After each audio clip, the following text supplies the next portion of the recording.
Hello dear, क्या हाल है आपका। इस वीडियो के अंदर आपका बहुत बहुत स्वागत है भाई।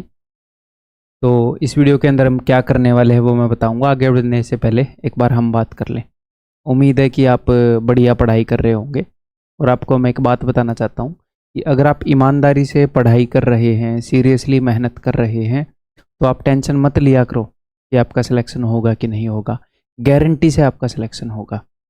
जब मैं प्रिपरेशन कर रहा था, जब मैं तैयारी कर रहा था, तो हाँ, ऐसे टेंशन तो एक लेवल पर तो टेंशन होती है यार, उस दिन क्या होगा रिजल्ट है कि मतलब ठीक परफॉर्म, वो एक लेवल तो रहता है, उतना तो हम नहीं हटा सकते। लेकिन मन में कहीं ना कहीं एक लाजवाब कॉन्फिडेंस था कि कर देंगे सब कुछ, जितना भी पढ़ना पड़ेगा पढ़ लेंगे। अगर कोई चीज़ कमज़ोर है, वो पता लग गया यार मेरी ये चीज़ कमज़ोर है, तो ऐसे नहीं रोते थे कि ये कमज़ोर है कमज़ोर है। उसके ऊपर बहुत ज़्यादा काम करता था, बहुत ज़्यादा काम करता था। है, इंग्लिश उस वक्त वीक थी, यानी कि कैट के इंग्लिश में मार्क्स नहीं आते थे, तो इतने घंटों इंग्लिश पढ़ी है कि मेरी वोकैब क्लास में बेस्ट हो गई थी। मतलब न्यूज़पेपर में ऐसे वर्ड मिलने बंद हो गए थे जो मुझे नहीं आते थे, एक आधे मिलते थे। तो अगर आप तैयारी कर रहे हो तो दुनिया में ऐसे लोगों की कमी है जो वाकई में मेहनत करते हैं। कमी है, सच में कमी है ऐसे लोगों की। तो अगर आप वाकई में मेहनत कर रहे हो तो डेफिनेटली आपका सिलेक्शन होगा। कभी कभी बच्चे फर्स्ट अटेम्प्ट में सिलेक्शन ले जाते हैं, कभी सेकंड में, कभी थर्ड में। ठीक है, कई ऐसे फैक्टर होते हैं जो हमारे हाथ में नहीं होते, और बहुत सारे ऐसे फैक्टर होते हैं जो हमारे हाथ में होते हैं। तो जो फैक्टर आपके हाथ में नहीं है ना, उसे एक्सेप्ट कर लो कि ठीक है यार, ठीक है, क्या ही कर सकते हैं। और जो फिर हमारे हाथ में है जो चीज़, जैसे मान लो कोई भी आप एग्जाम्पल मान लो कि भाई, मान लो कोई बच्चा है वो ऐसे फैमिली बैकग्राउंड में पैदा हुआ है कि भाई बहुत ज़्यादा अमीर घर का है, कोई ऐसे फैमिली बैकग्राउंड में पैदा हुआ है कि बहुत ज़्यादा अमीर घर का नहीं है, तो कोई दिक्कत नहीं है यार, ठीक है, किसी कोई बुराई नहीं है उसमें, ठीक, we will handle that thing. जो भी हमें चुनौतियाँ मिली हैं, चैलेंजेस मिले हैं, हम उसे एक्सेप्ट करेंगे, करेंगे। ठीक है, तो मेहनत कर रहे हो तो जितनी ज़्यादा मेहनत कर रहे हो उसी के इन्वर्सली प्रोपोर्शनल टेंशन लो, कम टेंशन लो ज़्यादा मेहनत कर रहे हो तो। ठीक है, बना लोगे आप बात। चलिए जी, तो अब इस वीडियो के अंदर हम डिस्कस करने वाले हैं हर हफ्ते की तरह। अगर किसी बच्चे को नहीं पता है तो हर हफ्ते हम जो दी पंडित्स प्लेटफॉर्म के ऊपर जो मॉक आता है, जो वीकली जो फ्री मॉक होता है वो डिस्कस करते हैं। इस वीडियो के अंदर मॉक 11 हम डिस्कस करने वाले हैं, जो कि 13-14 जुलाई को लाइव हुआ था। 13 को सैटरडे, 14 को संडे। ठीक है भाई, तो इसका प्रोसीजर क्या है, इसके अंदर हम मैथ और रीजनिंग का मॉक डिस्कस करेंगे आपके साथ। और डिस्कस तभी करेंगे जब आपको फ़ायदा होगा, तभी हम डिस्कस करेंगे। इतना आप जान गए होंगे कि फालतू का काम हम नहीं करेंगे, जिससे वाकई में इम्प्रूवमेंट होगी। तो स्टेप्स आप जान लो कि सबसे पहले आपने क्या करना है। अब ये मॉक जो है वो लाइव है, इसका लिंक मुझे याद रहेगा तो मैं वीडियो के डिस्क्रिप्शन में डलवा दूंगा, जहाँ से आप ये मॉक अटेम्प्ट कर सकते हो। अपना टेलीग्राम चैनल है, वो भी अभी मैं आपको खोल के दिखाई दूँ। ठीक है, अपना टेलीग्राम चैनल है E1 कोचिंग सेंटर, वो आप ज्वाइन कर लो। इसके ऊपर जैसे ही वो मॉक लाइव होता है ना, तो इसके ऊपर हम लिंक भेज देते हैं कि भाई मॉक लाइव हो गया है, ये अटेम्प्ट कर लो। उसके बाद डिस्कशन होगी इसके ऊपर, और फिर उसकी डिस्कशन वीडियो का भी इसके ऊपर लिंक भेज देते हैं, तो आप अपडेटेड रहोगे। जो भी कंटेंट हम प्रोवाइड करते हैं उस सब को लेकर आप अपडेटेड रहोगे। तो पहले आपने मॉक को अटेम्प्ट करना है, उसके बाद आप उसका टेक्स्ट सॉल्यूशन देख पाओगे। तो आपने उसका टेक्स्ट सॉल्यूशन देखना है, उसे एनालाइज करना है, आपसे कहाँ क्या गलती हो गई। ठीक है, तो और उस मॉक में क्या रैंक आएगी। आप किसी भी प्लेटफॉर्म पर कोई भी मॉक दे रहे हो, आपने कभी भी अपनी रैंक को कंपेयर नहीं करना है। लोग तरह तरह के फ्रॉड करते हैं, दूसरा कंप्यूटर ऑन करके जीके गूगल पे सर्च करके अटेम्प्ट कर देते हैं, 2-3 बंदे मिलकर अटेम्प्ट कर देते हैं, पहले दोस्त का सोल्यूशन आ गया उसका सोल्यूशन देखकर अटेम्प्ट कर देते हैं। तो रैंक से टेंशन मत लिया करो, देखा ही मत करो आप, वो मैटर ही नहीं करती। खुद की इंप्रूवमेंट करो अपने मार्क्स के अंदर। ठीक है, तो जब आप मॉक टेस्ट देते हो तो मोटा मोटा बता देता हूँ कि इसको कैसे एनालाइज करते हैं। हम एनालाइज करते हैं दो चीज़ों को, एक तो अटेम्प्टिंग स्ट्रेटेजी में कहाँ गड़बड़ हुई, और एक कहाँ ऐसी जगहें हैं जहाँ पर मेरे कंसेप्ट वीक है। या तो आपकी नॉलेज में कमी होगी या अटेम्प्ट करने के तरीके में कमी होगी, दोनों की वजह से मार्क्स कटते हैं। तो अटेम्प्ट करने का जो दी बेस्ट तरीका है मैंने यूट्यूब पर बता रखा है, ये वीडियो नहीं देखी है तो देख लेना। ठीक है, ये नाम है वीडियो का, ये नाम करके आप सर्च कर सकते हो, ये थंबनेल होगा। ठीक है भाई, तो जो भी मैं बातें करूंगा तभी आप रिलेट कर पाओगे जो मैं बातें करूंगा कि क्या बोल रहा हूँ, ठीक है। तो अटेम्प्टिंग स्ट्रेटेजी की वीकनेस भी धीरे धीरे ठीक होएगी। जो वीक कंसेप्ट हैं फिर वो आप देख लेना, उन कंसेप्ट की वीडियो देख लो, उसके क्वेश्चन कर लो 9-10, ऐसे धीरे धीरे हमने मार्क्स बढ़ाने होते हैं। तो बिकॉज आप टेक्स्ट सॉल्यूशन देख चुके होगे इस वीडियो डिस्कशन से पहले, तो मैं वही क्वेश्चन डिस्कस करेंगे हम जो वर्थ डिस्कसिंग होंगे, जिनमें आपको कुछ फायदा हो सकता है टेक्स्ट सॉल्यूशन के अलावा। तो आप इस वीडियो को डबल स्पीड पे करके भी देख सकते हो, कोई दिक्कत नहीं है, ठीक है। अटेम्प्टिंग स्ट्रेटजी के बारे में अगर मैं कुछ बता पाऊंगा तो वो मैं आपको बताऊंगा, और जो भी आप अगर कुछ और आपका फीडबैक शेयर करना चाह रहे हो, कोई भी बात करना चाह रहे हो, प्लीज एटलीस्ट एक कमेंट किया करो यार, 2 वे कम्युनिकेशन हो जाए। तो आप नीचे कमेंट करना, ठीक है। तो स्टार्ट करें फिर, चलिए जी। उम्मीद यही है कि भाई देख के बैठे होगे, टेक्स्ट सॉल्यूशन पहले अटेम्प्ट किया होगा, वैसे ही नहीं देख रहे होगे। मैं एग्जाम से पहले आप लोगों के लिए वीडियो मॉक भी लाऊंगा जिसमें आपको पहले अटेम्प्ट करने की जरूरत नहीं है। अभी टाइम पूरा क्विक रिवीजन बैच जो यूट्यूब पर है उसी में जा रहा है भाई, बाकी ये काम कर रहे हैं, ठीक है। और जो दी पंडित के प्लेटफॉर्म पर जो पेड मॉक्स आते हैं उनके भी मैथ के वीडियो सोल्यूशन मैं ही दे रहा हूँ, तो एक दिन मेरा उसमें चला जाता है वीक में। देखो तो हाँ, जैसे मान लो ये क्वेश्चन मिला सबसे पहले, ये 2-2 बार दे दिए हैं ये इन्होंने ऑप्शन, सिर्फ यही है, यही है ऑप्शन, ठीक है। तो हो सकता है मैं एक एवरेज बच्चा बन के बात करूंगा, मान लो आपने देखा, आपको पता है कि वैल्यू पुटिंग से भी हो जाएगा, हो सकता है इसको साइन कोस में कन्वर्ट करूं तो भी हो जाएगा, लेकिन फिर भी हमें ऐसे ठीक ठीक रास्ता, मतलब कि क्या बोल रहा हूं मैं, कि एग्जैक्टली वैल्यू पुटिंग से कितने टाइम में होएगा नहीं होएगा, कई बार वैल्यू पुटिंग से टाइम लग जाता है, तो हो सकता है हम इसको मार्क एंड रिव्यू क्लिक करके आगे बढ़ जाएं। क्वेश्चन को एक बार पढ़ लिया, श्योर है हम कर लेंगे, कोई बड़ी बात नहीं है, मार्क एंड रिव्यू करके हम आगे बढ़ गए। तो मैं जस्ट आपको ये बताना चाह रहा हूँ कि हो सकता है पहले 3 क्वेश्चन भी ऐसे फंस जाए, जैसे इस क्वेश्चन को देखो, हाँ पता ही है हम कर ही लेंगे, कोई बड़ी बात नहीं है, बट हो सकता है इसके अंदर कोई आइडेंटिटी यूज हो है, वो हमें थोड़ी सोचनी पड़ेगी, देखनी पड़ेगी। तो मैं पर्सनली हूँ तो मैं इसको भी मार्क एंड रिव्यू करके आगे बढ़ जाऊंगा। जो अपना फर्स्ट राउंड है उसमें मैं सिर्फ वही क्वेश्चन करता हूँ कि डायरेक्टली पक्का पता है हो जाएंगे, पता तो इनका भी पता है कि पक्का पता है हो जाएंगे, बट ये ना हो कि वैल्यू पुटिंग में टाइम लग जाए, ये ना हो कि इसमें भाई टाइम लग जाए, बहुत ज़्यादा ऑपरेशन है। तो अगर हम मार्क एंड रिव्यू करके छोड़ देंगे, जब फर्स्ट अटेम्प्ट अपना हो जाएगा ना फर्स्ट राउंड, उसके बाद तुरंत इनको पकड़ेंगे, रगड़ेंगे इनको, आगे बढ़ते हैं। On account of corona virus, ये आप इजीली कर लोगे। यहाँ पर हुआ क्या है कि 15% ऑफ पॉपुलेशन जो है भाई वो तो मर गए, और 20% पॉपुलेशन है वो डर के भाग गए। तो इफ़ द प्रेजेंट पॉपुलेशन इतनी है, तो ये क्या चीज़ें होती हैं, ये चीज़ें होती है कि पहले कुछ पॉपुलेशन थी, कुछ परसेंट चेंज हुआ, नई पॉपुलेशन आई, कुछ परसेंट चेंज हुआ, नई पॉपुलेशन आई, तो उसने ये बता दिया। तो आपको ऐसे ट्रैवल करना आना चाहिए कि आज की पॉपुलेशन ये है, तो भैया यहाँ पर कितनी कम हुई थी, 20% चली गई, यानी कि 80/100 रह गई, यानी कि 4/5 रह गई। तो यहाँ से यहाँ आने के लिए 4/5, तो यहाँ से वहाँ जाने के लिए 5/4। कई बार ऐसी सिचुएशन आती है, वोटिंग वाले क्वेश्चन में भी आती है, इस मॉक में भी आएगी। 15%, यहाँ से 15% कम हो गए, यानी कि 85/100, 17/20 हो गए, तो इसको 20/17, इसको सोल्व कर लो, आपको उत्तर आ जाएगा। इसको मैं सोल्व करके नहीं दिखाऊंगा, जहाँ पर कैलकुलेशन में मैं कुछ कर सकता हूँ वहाँ पर करूँगा, ऐसे डिस्कस करेंगे। ये तो आप इजीली फर्स्ट राउंड में ही कर डालोगे, 14/15 of mark price is equal to, ऐसे करोगे।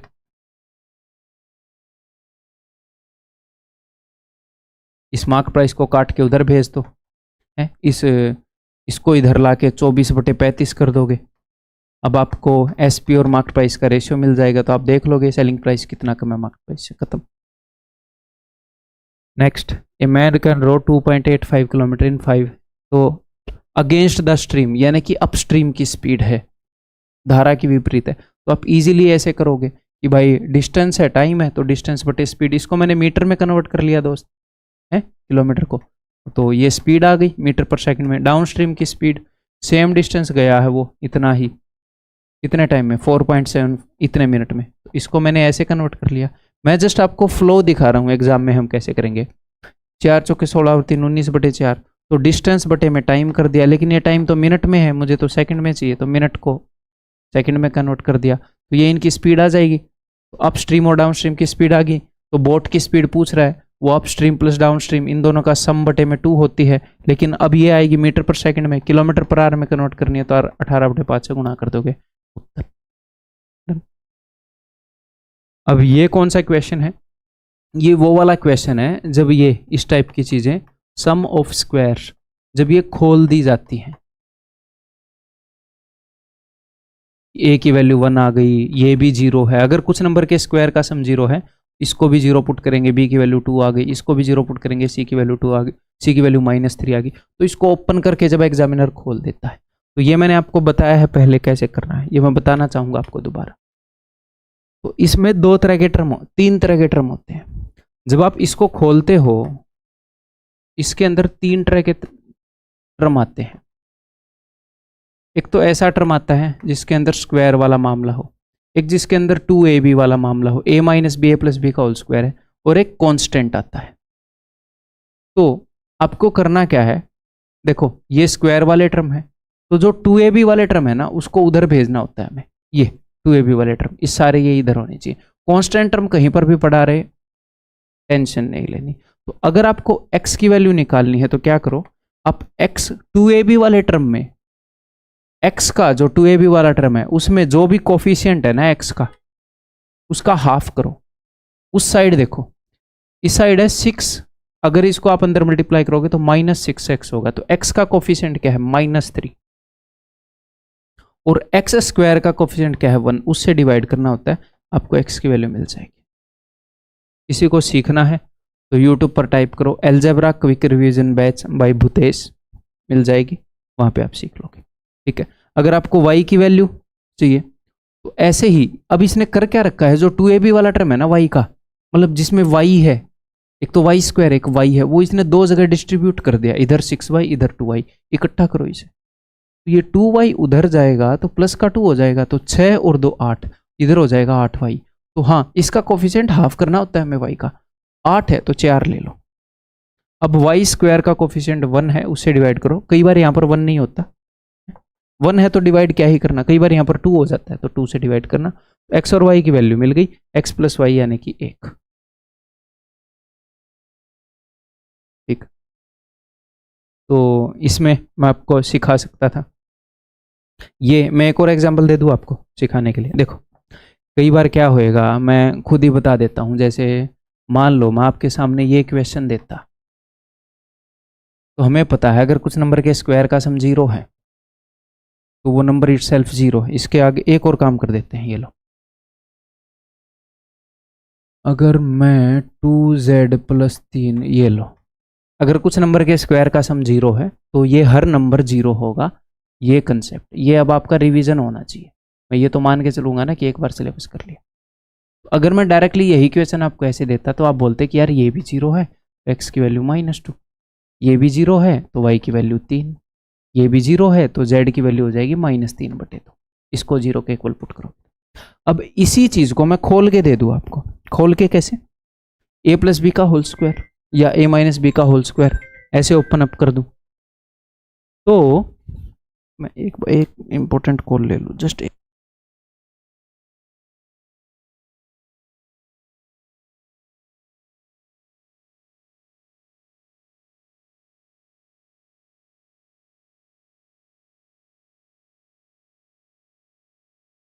हेलो, हाँ जी। तो देखो, तो एग्जामिनर क्या करता है, ऐसे करके दे देता है इसको, अगर मैं a + b का होल स्क्वायर करूंगा तो क्या क्या आएगा, a² + 2ab + b², तो मैं सिर्फ यहाँ का a² लिख रहा हूँ, वो जिस फॉर्मेट में देता है वही मैं लिख रहा हूँ, यहाँ का a² ले लिया, यहाँ का a² ले लिया 4z²। अब यहाँ का 2ab वाला टर्म क्या होगा, +4x, यहाँ का 2ab वाला टर्म क्या होगा, -6y, यहाँ का 2ab वाला टर्म क्या होगा, 3 दूनी 6 दूनी 12z, प्लस अब यहाँ का a² 4 हो जाएगा, b² 4 हो जाएगा, 2 का स्क्वायर, अब 3 का स्क्वायर 9 और इस 3 का स्क्वायर 9, तो 9 और 9 18 और 4 22, तो एग्जामिनर ऐसे करके दे देगा। अब अपने पास 2 ऑप्शन है, एक तो मैं ऐसे ही कंप्लीट करूं अलग अलग टुकड़े उठा के, या फिर हम इस पैटर्न को याद रखें कि क्या होगा, 3 तरह के टर्म आएंगे, मैंने बताया था ना आपको, एक तो जहां पर x y z होएगा ही नहीं, कांस्टेंट टर्म होंगे, एक जहां पर x y z की पावर 2 होएगी और एक जहां पर x y z की पावर 1 होएगी। ये पेट क्वेश्चन है एग्जामिनर का। तो जब भी ऐसा मामला होएगा तो मैं क्या करूंगा, देखो ये वाला जो मामला है ये इस = के उधर पड़ा होना चाहिए। क्यों सर, क्योंकि ताकि एग्जैक्टली हमारे उत्तर का जो साइन है एग्जैक्ट साइन आ पाए, प्लस माइनस साइन आ पाए। तो अगर ये आपको ये एग्जैक्टली उधर लिखने की जरूरत नहीं है, मन ही मन में आप देख सकते हो कि ये उधर जाकर -4x बनेगा, +6y बनेगा, -12z बनेगा, ये उधर होना चाहिए। अब अगर मुझे x की वैल्यू निकालनी है तो अगर ये x वाला टर्म इधर पड़ा है तो इसका जो भी कोफिशिएंट है ना, इसको मैं हाफ कर लूंगा, -4 है तो -2, और मैं डिवाइड कर दूंगा x² के कोफिशिएंट से। तो x की वैल्यू -2, बताओ यहाँ पर -2 आई थी कि नहीं आई थी? इसी काम को करने का फास्ट तरीका और कुछ नहीं है, इसी को छोटा कर रखा है। ठीक है, कई बार एग्जामिनर पता है क्या करता है, इन सब में से 2 कॉमन लेके इधर अंदर ऐसे लिख देगा -2x। ये बहुत ज्यादा बार करता है वो, इसलिए मैं बता रहा हूं बस। तो उसने तो ऑलरेडी हाफ कर दिया, इनको 2 कॉमन ले लिया तो हाफ हो गया। तो आप प्यार से उठाओ ऐसे y का कोफिशिएंट। अब मैं बस ये बताना चाह रहा हूँ, दोबारा हाफ मत कर देना, ऑलरेडी उसने हाफ कर रखा है। ठीक है, 3, y² का कोफिशिएंट 1, y की वैल्यू 3 आ गई। z की वैल्यू निकालनी है, z का कोफिशिएंट है -6, यहाँ पर z का कोफिशिएंट क्या है भाई साहब, यहाँ पर 4, तो ये वैल्यू क्या आ गई -3/2। बताओ सेम आई कि नहीं है? कई बार वो क्या करेगा, इन सब में से और कुछ मैं कॉमन ले सकता हूँ ऐसे, 2 के अलावा और कुछ कॉमन ले नहीं सकता। मान लो उसने 4 कॉमन ले लिया, तो यहां से सिर्फ हमने 2 ही कॉमन लेना है, एक 2 उठा के अंदर दे देना। समझ गए? कंप्लीट कंसेप्ट ये, याद रखना इसको। याद कैसे रहेगा? ऐसे याद रहेगा, ये 3 तरह के टर्म मिलेंगे। आगे बढ़ते हैं। ओके, बहुत इजी है, पाइथागोरियन ट्रिपलेट। आगे बढ़ता हूँ। चलो ये मैं करवा देता हूँ आपको। A and B can do a piece of work in 12 days, B and C 15 days। मैं सबसे पहले इसमें क्या ध्यान देता हूँ, मैं स्टेटमेंट पढ़ रहा हूँ, अच्छा सी और ए इतने दिनों में कर सकते हैं। फिर मैं ध्यान देता हूँ कि यार नंबर कौन कौन से हैं, क्या मैं एलसीएम ले सकता हूँ इजीली, इनका इजीली आ जाएगा। 20 3 60 सबसे डिवाइड हो रहा है 60। फिर मैं लिखूंगा 12 5 60, 15 चौके 60, 20 3 60। ठीक है, अब ए बी सी, आप इनके इजीली कौन कितना यूनिट काम करा हम बहुत इजीली निकाल सकते हैं बिना कुछ लिखे। लेकिन मैं देख रहा हूँ ये कर क्या रहे। इफ चलो मैं निकालना ही आपको बता देता हूँ, अगर जरूरत पड़े निकालना। देखो, एक तो ये तरीका, इन सबको जोड़ दो तो यहाँ पर 2 बार ए 2 बार बी 2 बार सी आएगा। तो हमें पता है कि जब आप इन सब के यूनिट्स को जोड़ोगे, ए बी सी का डबल आएगा, 5 और 4 9 और 3 12, ए बी सी का डबल है तो ए बी सी की वैल्यू है 6। ठीक है, अब आप क्या करोगे, सी कोई भी एक पकड़ लो, ए और बी मिलाकर कितने यूनिट करते हैं 5, तो ये सारे मिलाकर क्या करते हैं, तो सी 1 यूनिट करता होगा। किसी भी एक की पता लगे ना कि सी 1 यूनिट करता है तो बी 3 करेगा भाई, इन दोनों का सम 4 है, बी 3 करेगा तो ए 2। किसी भी एक का पता लग गया तो ऐसे चैन बन के सबका पता लग जाएगा, चेन बन के। हमें इतना भी लिखने की जरूरत नहीं है। एक और तरीका बताता हूं, आप किन्हीं भी 2 को पकड़ो, इन 2 को पकड़ो और तीसरे को घटा दो इनमें से। तो यहां पर सिर्फ ये देखना कि बी 2 बार आ रहा है तो बी 2 बार बचेगा, ए से ए कट गया, सी से सी कट गया, तो इन दोनों को पकड़ के इसको घटाओगे तो बी का डबल आ जाएगा, तो हाफ भी कर देना। तो 5 और 4 9 में से 3 गया, 6 का हाफ 3, तो बी की मुझे डायरेक्टली एफिशिएंसी मिल गई 3। किन्हीं भी 2 को पकड़ के तीसरे को घटाओगे तो आप देख लेना कौन सा 2 बार आया है, उसकी वैल्यू आएगी। तो बी की वैल्यू 3 आते ही ये 2 आ गया, अब ये 3 है तो ये 1 आ गया। हम मेंटली कर रहे हैं, कुछ लिखने की जरूरत ही नहीं है। ठीक है जी, आगे बढ़ते हैं। अब ये क्या बोल रहा है, तो if A B C started working together but after 6 days, 6 दिनों के बाद। देखो ए बी सी ने काम किया तो 6 दिनों तक ए बी सी ने काम किया। तो कई बार बच्चे ऐसे लिख लेते हैं, आप लिख भी सकते हो, कोई दिक्कत नहीं। इतना अगर आपका लिखने का दिल कर रहा है, भाई याद ना भी रहे कि ए बी सी था, लिख लो। तो सबने मिलकर कितना काम कर सकते हैं ए बी सी, तो 3 2 5 और 1 6 यूनिट कर सकते हैं, तो 6 दिनों में 36 यूनिट कर लेंगे। आगे, but after 6 days A left the job and after 2 more days B और, अच्छा आफ्टर 6 days यहाँ पर ए ने छोड़ दिया तो बी और सी काम कर रहे हैं, तो 2 दिन तक इन्होंने काम किया। बी और सी कितना काम करते हैं, यहीं से देख लो, 4 यूनिट, 8 यूनिट इन्होंने निपटा दिए होंगे। उसके बाद क्या हुआ, बी ने भी छोड़ दिया क्या, बी ने भी छोड़ दिया, यहाँ पर सिर्फ सी काम कर रहा है, सी तो बेचारा 1 यूनिट ही करता है। ठीक है, तो देखो 36 और 8 44 यूनिट काम हुआ है, तो कितना काम बच गया, 16 यूनिट काम बचा हुआ है। तो 16 यूनिट काम करने में 1 यूनिट रोज करने वाले बंदे को 16/1 16 दिन लगेंगे। ये नीचे मैंने सारे डेज लिखे हैं। ठीक है जी, इफ टोटल 18,000 का रुपए मिले उन्होंने काम के लिए, और वो बोल रहे हैं सी को कितने रुपए मिलेंगे, आप क्या करो, आप ये देखो कि टोटल काम कितने यूनिट था। टोटल काम था मेरे भाई इतने यूनिट। इतने यूनिट काम खत्म करने के कितने रुपए मिले हैं। तो आप सिर्फ ये देखो सी ने कितने यूनिट काम खत्म किया। अलग अलग देखने की जरूरत नहीं है, सिर्फ ये देख लो सी ने कितने दिन काम किया। एक दिन में 1 यूनिट करता है। 16 दिन यहाँ काम किया, यहाँ लगा हुआ था ना सी, यहाँ पर भी लगा हुआ था सी, और यहाँ पर भी लगा हुआ था। तो 16 और 2 18 और 6 24, 24 यूनिट काम कर दिया। टोटल 60 यूनिट काम था। तो सी ने इतना काम कर दिया भाई साहब, तो इतने ही रुपए मिल जाएंगे। आधा काम कर देता तो आधे रुपए मिल जाते। तो 60 दिए 180, 7200 रुपये मिल जाएंगे। ठीक है भाई, क्लियर है।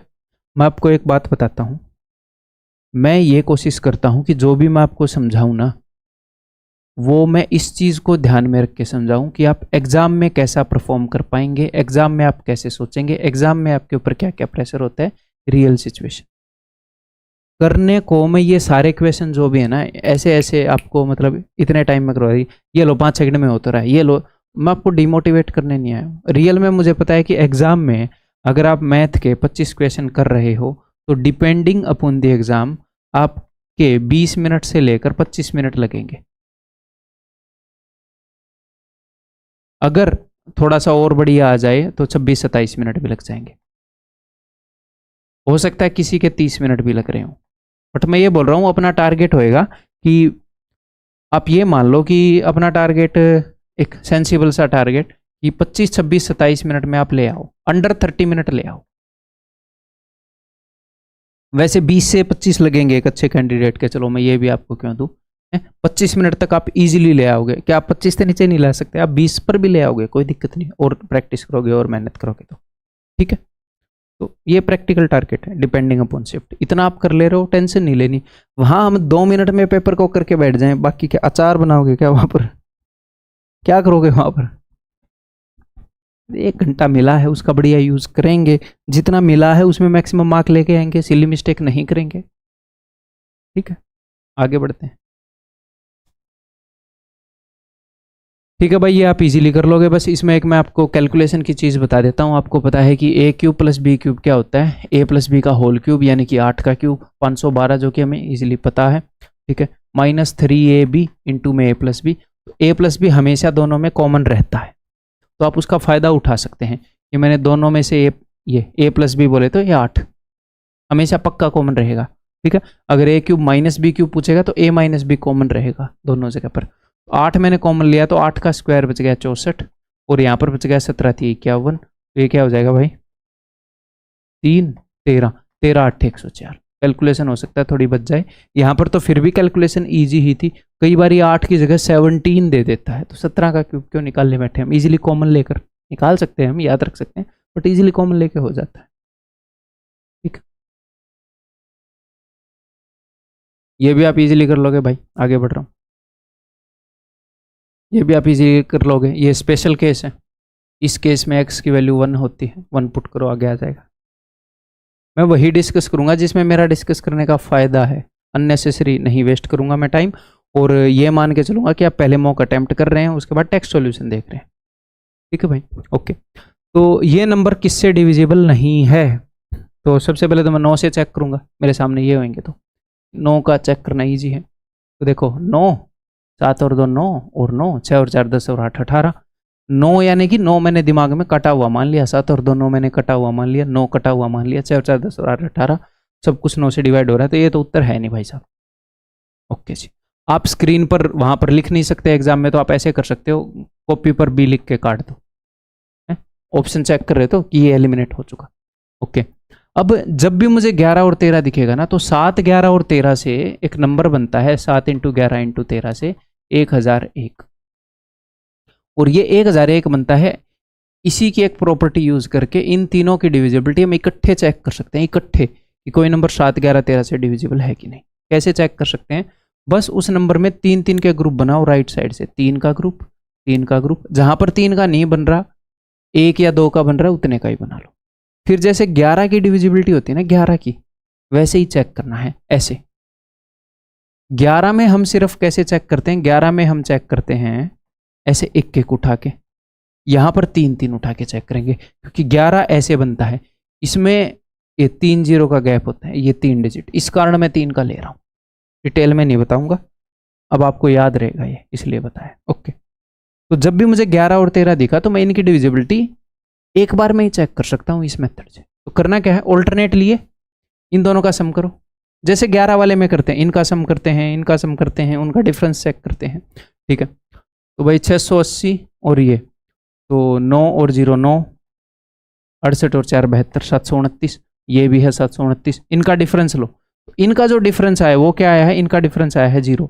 इनका डिफरेंस फिर आप चेक कर लो, अगर इनका डिफरेंस उससे डिवाइड हुआ 7 से तो ये नंबर भी डिविजिबल है 7 से, 11 से डिवाइड हुआ तो ये नंबर भी डिविजिबल है 11 से, 13 से डिवाइड हुआ तो ये 13 से डिविजिबल है। अगर इनका डिफरेंस सिर्फ 7 और 11 से डिवाइड हुआ तो यानी कि नंबर सिर्फ 7 और 11 से डिविजिबल है। अगर ये जो डिफरेंस है ये 7 11 13 किसी से डिवाइड नहीं हुआ तो ये नंबर भी किसी से डिवाइड नहीं हुआ, यानी कि इन तीनों नंबर की डिविजिबिलिटी एक बार में ही पता लग जाएगी। तो ये तो 0 आ गया, तो 7 11 13 तीनों से डिविजिबल है 0, तो यानी कि ये भी उत्तर नहीं होगा, यही उत्तर हो सकता है, याद रखो इसको। और इसके रिलेवेंट एक और चीज बता दूं, वैसे तो मैं मॉक की डिस्कस कर रहा हूं, 1001 को किसी भी 3 डिजिट नंबर से मल्टीप्लाई करोगे तो एक नया नंबर जो आएगा वो वही आएगा, इस नंबर को 2 बार रिपीट करने से जो 6 डिजिट का नंबर बनेगा वही बनेगा। तो जो इस तरह के नंबर है वो हमेशा इससे डिवाइड होते हैं, और इससे डिवाइड हो रहे हैं तो इनसे भी डिवाइड होते हैं। तो ऐसे क्वेश्चन आते हैं एसएससी में, ये किससे डिविजिबल है, इजीली आप इसको ऐसे फैक्टराइज कर सकते हो, ये 7 11 13 से भी डिविजिबल है और इसको ही फैक्टराइज कर लो, उन सब से भी डिविजिबल हो जाएगा। आगे बढ़ते हैं, ये भी आप इजीली कर लोगे भाई। आगे बढ़ते हैं, या एक बार बता दूं, देखो बेसिक सा कंसेप्ट बता दूं, ये बोल रहा है कि एक बंदा इधर भाग रहा है, एक बंदा इधर भाग रहा है, तो सिंपल सी बात है, आप इमेजिन करो मैं इधर भाग रहा हूँ, आप इधर भाग रहे हो, हम दोनों पहली बार कब मिलेंगे, हम तब मिलेंगे जब हम इस पूरे चक्कर को मिलकर कवर कर लेंगे, पूरे चक्कर जितना डिस्टेंस। तो ये दोनों पहली बार कब मिलेंगे, ये मिलेंगे जब ये 765 मीटर को कवर कर लेंगे मिलकर, यानी कि दोनों की स्पीड का सम लिखेंगे यहाँ पर, कैसे 3.86 4.24 6 और 4 10 8 और 2 10 11 4 3 7 और 1 8, तो 81/10, लेकिन ये तो किलोमीटर पर आवर में थी तो 5/18 से मल्टीप्लाई करोगे, ये टाइम आ गया, ये मीटर में है, ये मैंने मीटर पर सेकंड में कर ली, तो ये सेकंड में टाइम आ जाएगा, इतने सेकंड में पहली बार मिलेंगे। तो हर इतने सेकंड में हम पहली बार मिलेंगे क्योंकि हम मिलकर इतने टाइम में कवर कर लेंगे डिस्टेंस को। जी हाँ सर, फिर उतनी ही देर में मैं और आप दोनों फिर मिल जाएंगे। अगर हम एक बार 10 मिनट में मिल रहे हैं ना, तो अगली 10 मिनट में फिर मिलेंगे, अगली 10 मिनट में फिर मिलेंगे, तो ये अगर 10 मिनट है तो हम हर 10 मिनट में मिलते रहेंगे। तो ये बोल रहा है कि ये तीसरी बार कब मिलेंगे, तो हम पहली बार इतनी देर में मिलेंगे, इतनी ही देर बाद फिर मिल जाएंगे दोबारा, इतनी ही देर बाद फिर दोबारा मिल जाएंगे, तो तीसरी बार गुणा में 3 इतने सेकंड के बाद। ये बोल रहा है मिनटों में बताओ, तो ठीक है भाई मिनटों में 60 से डिवाइड कर दिया, ये उत्तर आ गया। तो ये आप ऐसे लिखने के काबिल होने चाहिए। कर दूं अब, 9 दूनी 9 निमे 81 9 दूनी 18, ठीक है भाई, 9 से कट ही जाएगा शायद, 6 और 5 11 कट ही रहा है, 9 8 72 9 5 45, 5 से जाएगा जी 17 पर 3 दूनी 6 17 मिनट इसकी उत्तर। ठीक है, बढ़ जाऊं आके, या आप इजिली कर लोगे। The average of runs off A cricket player in 21 innings, 21 inning में 56 थे। इजी क्वेश्चन है बट मैं बता देता हूँ। वो बोल रहे 21 इनिंग में 56 थे, अब अगली इनिंग में कितने रन मारे, एवरेज इतनी बढ़ जाए। तो अगले इनिंग में जब वो रन मारेगा तो अगली इनिंग भी शामिल हो जाएगी। ओके जी, तो उसको एवरेज में कितने का फायदा करना है, उसको 2.5 का, यानी कि 5/2 का फायदा करना है। एवरेज यानी कि पर इनिंग इतने रन एक्स्ट्रा होने चाहिए। ओके जी, एक्स्ट्रा होने चाहिए, इतने का फायदा चाहिए। कितनी इनिंग में, 21 में मत बोलो 22 में, वो 22वीं शामिल करने के बाद एवरेज बढ़ रही है। तो नेट हमें पर हेड इतने का फायदा चाहिए, तो 22 इनिंग में टोटल इतने का फायदा चाहिए। और टोटल इतने का फायदा कब होगा, जब एवरेज, पहली एवरेज कितनी थी 56, जब 56 से इतने ज्यादा रन मारेगा, यानी कि 11 5 55, 56 से 55 ज्यादा रन मारेगा, 111 रन मारेगा। ये कंसेप्ट मैं आपको ऐसे ही बता पाऊंगा क्योंकि लाइक ये अंडरस्टैंडिंग डेवलप करने में कई क्वेश्चन लगते हैं। तो यहाँ पर अगर कोई मेरे से पढ़ा है उसको समझ में आ जाएगा, नहीं पढ़ा है उसको ऑनलाइन देखना पड़ेगा। अदरवाइज आप बेसिक से कर सकते हो। टेक्स्ट सॉल्यूशन में मिलाइए आपको, ठीक है भाई। कई चीज़ें हैं, जैसे एवरेज का कंसेप्ट हो गया, इंस्टॉलमेंट का कंसेप्ट हो गया, ये अंडरस्टैंडिंग डेवलप करने में टाइम लगता है, कई क्वेश्चन लगते हैं, तो ये तो आप इजीली कर लोगे। अगर दो डिस्काउंट है, उनका हमें कैसे पता चलता है? अगर दो अलग अलग परसेंटेज हैं, एक तो 30% का डिस्काउंट मिला है और अब तक हमें कोई ऐसा क्वेश्चन नहीं मिला है जिसको मैं मार्क एंड रिव्यू करके आगे बढ़ जाऊं। ये भी नहीं है, अगर आपके बेसिक्स क्लियर हैं तो इजी है क्वेश्चन, अब तक नहीं मिला है ना। ये भी हम कर सकते हैं, लाइक आप चाहो तो मार्क एंड रिव्यू कर सकते हो अगर आपको बड़ा दिख रहा है तो, अदरवाइज टाइम एंड वर्क के क्वेश्चन इजीली हो ही जाते हैं, एग्जामिनर को फॉलो करो और वो हो जाते हैं। अब तक ऐसा नहीं मिला है कि हम मार्क एंड रिव्यू कर दें, वो स्टार्टिंग वालों को छोड़कर, बाकी हम एक ही फ्लो में चल रहे हैं। ओके जी, तो ये भी इजी है। एक तो ये 30% का डिस्काउंट मिल रहा है, उसके बाद बोल रहे हैं 2 डिस्काउंट मिल रहे हैं, तो 2% को मर्ज करने का ये फॉर्मूला है। अब डिस्काउंट जो है वो नेगेटिव है, तो उसके लिए मैंने डायरेक्ट आपको ये बताया है कि अगर 2 डिस्काउंट वाले परसेंटेजेस हैं तो जो नेट डिस्काउंट है वो ऐसे मिलेगा, ठीक है। तो आप क्या करोगे, आप ऐसे करोगे 26 + 4 - 26 × 4/100। तो ये तो आप मन ही मन में देख सकते हो ना कि उसने इसके बराबर श्रम बताया है। हम इन दोनों को मिलाकर और इसका डिफरेंस देख रहे हैं, तो ये तो उसके बराबर ही है, डिफरेंस सिर्फ यहाँ पर क्रिएट होगा। 26 चौके 26 का डबल करो 52, 52 का डबल करो 104, 104/100, 2 के बाद पॉइंट, इतने परसेंट का फर्क आएगा इन दोनों में। आप ऐसे जज करने के लायक होने चाहिए, इतने परसेंट का फर्क, इतने परसेंट किसका? जो भी मार्केट प्राइस है, ये मार्केट प्राइस है, इस मार्केट प्राइस का 1% कितना है? ये 2 के बाद पॉइंट लगा दो, ठीक है जी। तो इसको उससे गुणा करेंगे तो कितनी जीरो है? 1 2 3 4, तो 2 जीरो तो खर्च हो जाएंगे डेसिमल हटाने में, 2 जीरो और आ जाएंगे, तो 10,400, ठीक है। बढ़ जाऊं आगे, ओके जी। इसको 2 तरीके से हम कर सकते हैं। वो ये बोल रहा है कि इतने रुपए ब्याज मिला, इतने रुपए ब्याज मिला, प्रिंसिपल इतना था, कंपाउंडेड एनुअली 3 साल में। पहला तरीका मैं ये देख लूँ कि ये ब्याज मिला है, ये इसका कितने परसेंट है, उससे अप्रोक्सीमेशन ही होगी आपको, अप्रोक्सीमेशन। मान लो ब्याज 18% के लगभग बन रहा है, 18 पॉइंट समथिंग, तो 6 × 18 है, तो 6% ब्याज, अगर 6% रेट होएगी तो 3 सालों में हो सकता है 19 पॉइंट समथिंग ब्याज बने, तो हम अंदाजा लगा लेंगे, लेकिन रेट आसपास है 9 10 11 13। हालांकि इस क्वेश्चन में आप करोगे तो ईजिली मिल जाएगा क्योंकि इसका उत्तर 10 है, अदरवाइज जो बेस्ट वे रहेगा वो वही रहेगा। मैं आपको क्वेश्चन के अकॉर्डिंग बेस्ट नहीं बताऊंगा ना, एग्जाम में अगर ये क्वेश्चन आएगा तो हम कैसे करेंगे, यार प्रिंसिपल इतना था, ब्याज ये था, अमाउंट निकालो, जोड़ रहा हूं मैं इनको, ये अमाउंट है, तो 27 और 8 35 बटे में 27,000, ओके। इसका क्यूब रूट, 3 साल में ये इतने गुना हुआ है, मैं चेक करना चाह रहा हूँ 1 साल में कितने गुने हुई चीज, वही तो रेट है। अब इसको मैं कैलकुलेट करूंगा। अब देखो नीचे जो 3 जीरो है ना, क्यूब रूट मुझे करना है, तो मैं कभी भी 3 जीरो को नहीं काटूंगा, कट भी रही होंगी तो, यहाँ पर तो कट ही नहीं रही है। तो वैसे 27 भी किसी न किसी नंबर का क्यूब है, बट ये बड़ी हो जाएगी ऊपर, इसका क्यूब रूट करना मेरे लिए मुश्किल हो रहा है, तो मैं काटूंगा फिर कुछ चीज़ों को, एटलीस्ट इसको 9 × 27, 9 × 27, 9 × 81, 9 × 81, 9 × 27, 3 से 1 3 3 1। अब आपको पता लगेगा ऊपर तो 11 का क्यूब है, नीचे 10 का क्यूब है, तो 11/10, यानी कि जो रेट है उसके हिसाब से चीज़ें हर साल 11/10 गुना हो रही थी, 1 का ब्याज लग रहा था 10 पर, यानी कि 10%। तो रेट चाहे फ्रैक्शन में हो कैसे भी हो, ऐसे करने से वो आ जाएगी। 4 साल की बात है तो 4th रूट निकालोगे, 2 साल की बात है तो स्क्वायर रूट निकालो, ये तो आप इजीली कर लोगे भाई। देखो इस कोस को इधर ले जाओ तो साइन बाई कोस यानी कि tan tan theta 5/12 perpendicular upon base 5 12, hypotenuse आ जाएगा 13, पाइथागोरन ट्रिपलेट खत्म, जो भी पूछा कर दो, पाइथागोरन ट्रिपलेट से उनकी वैल्यू रख दो, इजी। ये बढ़िया क्वेश्चन है भाई, ये क्वेश्चन लिया गया है मॉक में, हाल फिलहाल जो सीपीयू का एग्जाम हुआ था उसमें ऐसा ही एक क्वेश्चन आया था, ये मैं देखते ही पहचान गया था कि अच्छा वहाँ से बनाया गया, ठीक है। चलो मज़ा आया, अच्छा वहाँ से लेटेस्ट क्वेश्चन बनाया। इन ए ट्रायंगल ABC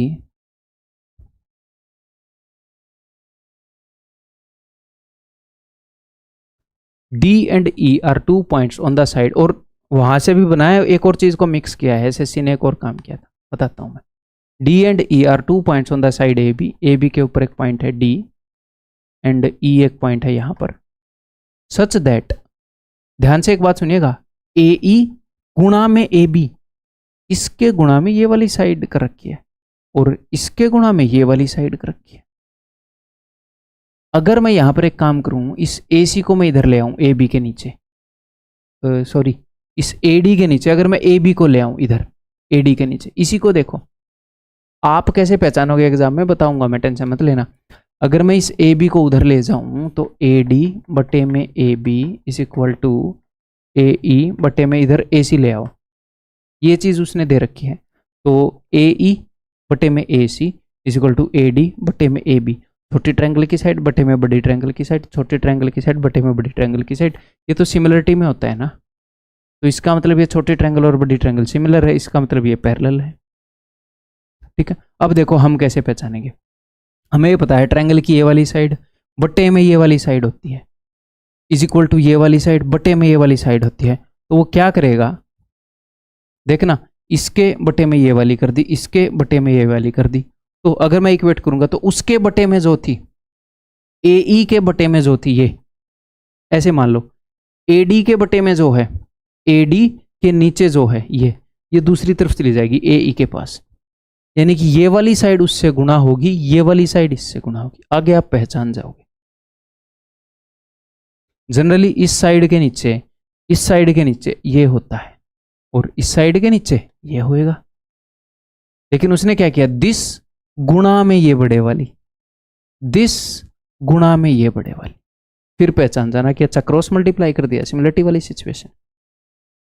ठीक है, तो फिर करके भी देख लेना। ठीक है भाई, तो एग्जामिनर ने ऐसे क्वेश्चन दिए हैं पहले कि सिमिलरिटी की सिचुएशन को ऐसे करके बताया, उसने डायरेक्टली ना बता के, तो उसने यहाँ पर हमें बताया कि ये सिमिलर है। आगे वो क्या बता रहे हैं, D E is to B C is 4:9, यानी कि छोटी ट्रायंगल और बड़ी ट्रायंगल सिमिलर है तो इनका रेशियो है 4:9। ठीक है जी। If D F is perpendicular on side B E, तो ये एक साइड है बी ई, इसके ऊपर डी एफ परपेंडिकुलर है। फिर and D F is equal to 6, find the shortest distance between vertex C and side B E, ये जो साइड बी है और ये वर्टेक्स सी, इनके बीच में शॉर्टेस्ट डिस्टेंस। तो ऐसा भी होगा कि हो सकता है अंदर 90 डिग्री बन जाए, या फिर ऐसा भी हो सकता है इसको एक्सटेंड करने के बाद 90 डिग्री बन जाए, कोई दिक्कत नहीं है, दोनों में उत्तर सेम रहेगा। ठीक है, अब आप कोशिश करो, देखो ये तो है रेशियो और ये है रियल वैल्यू, अब आप कोशिश करो एक बार, ये फाइंड द शॉर्टेस्ट डिस्टेंस, मैं इसको मान लेता हूं जी, हमें सी जी निकालना है, बताओ बताओ, ये दोनों पैरेलल लाइनें हैं, इनके बीच में एक लाइन खींच दी भाई ने, पैरेलल लाइनों के बीच में। मैं चाह रहा हूं मैं ना बताऊं, आप खुद सोचो अगर पहले नहीं किया तो। ये एंगल क्या होंगे, ये एंगल ऑल्टरनेट इंटीरियर एंगल। अच्छा जी, तो ये वाला एंगल अल्फा है, तो ये वाला एंगल भी अल्फा है, ये दोनों एंगल इक्वल है। हाँ जी सर।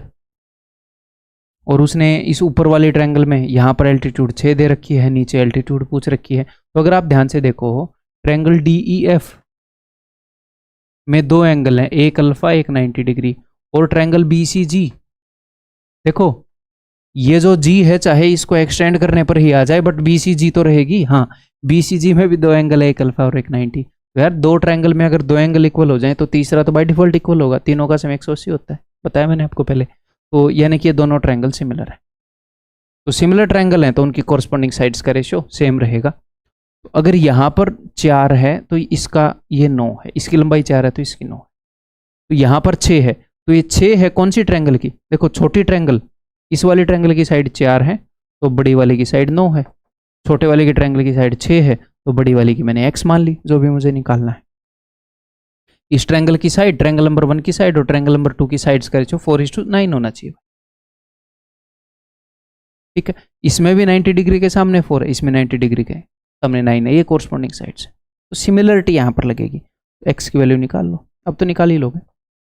9 काट देते हैं, 2 दूनी 4 2 3 9 3 27/2, 27/2 13.5। ठीक है, क्लियर है मेरे भाई? तो बढ़िया क्वेश्चन था। तो इसको हो सकता है जब आप स्टार्टिंग में करोगे तो आप स्किप कर दो, मार्क एंड रिव्यू भी ना करें।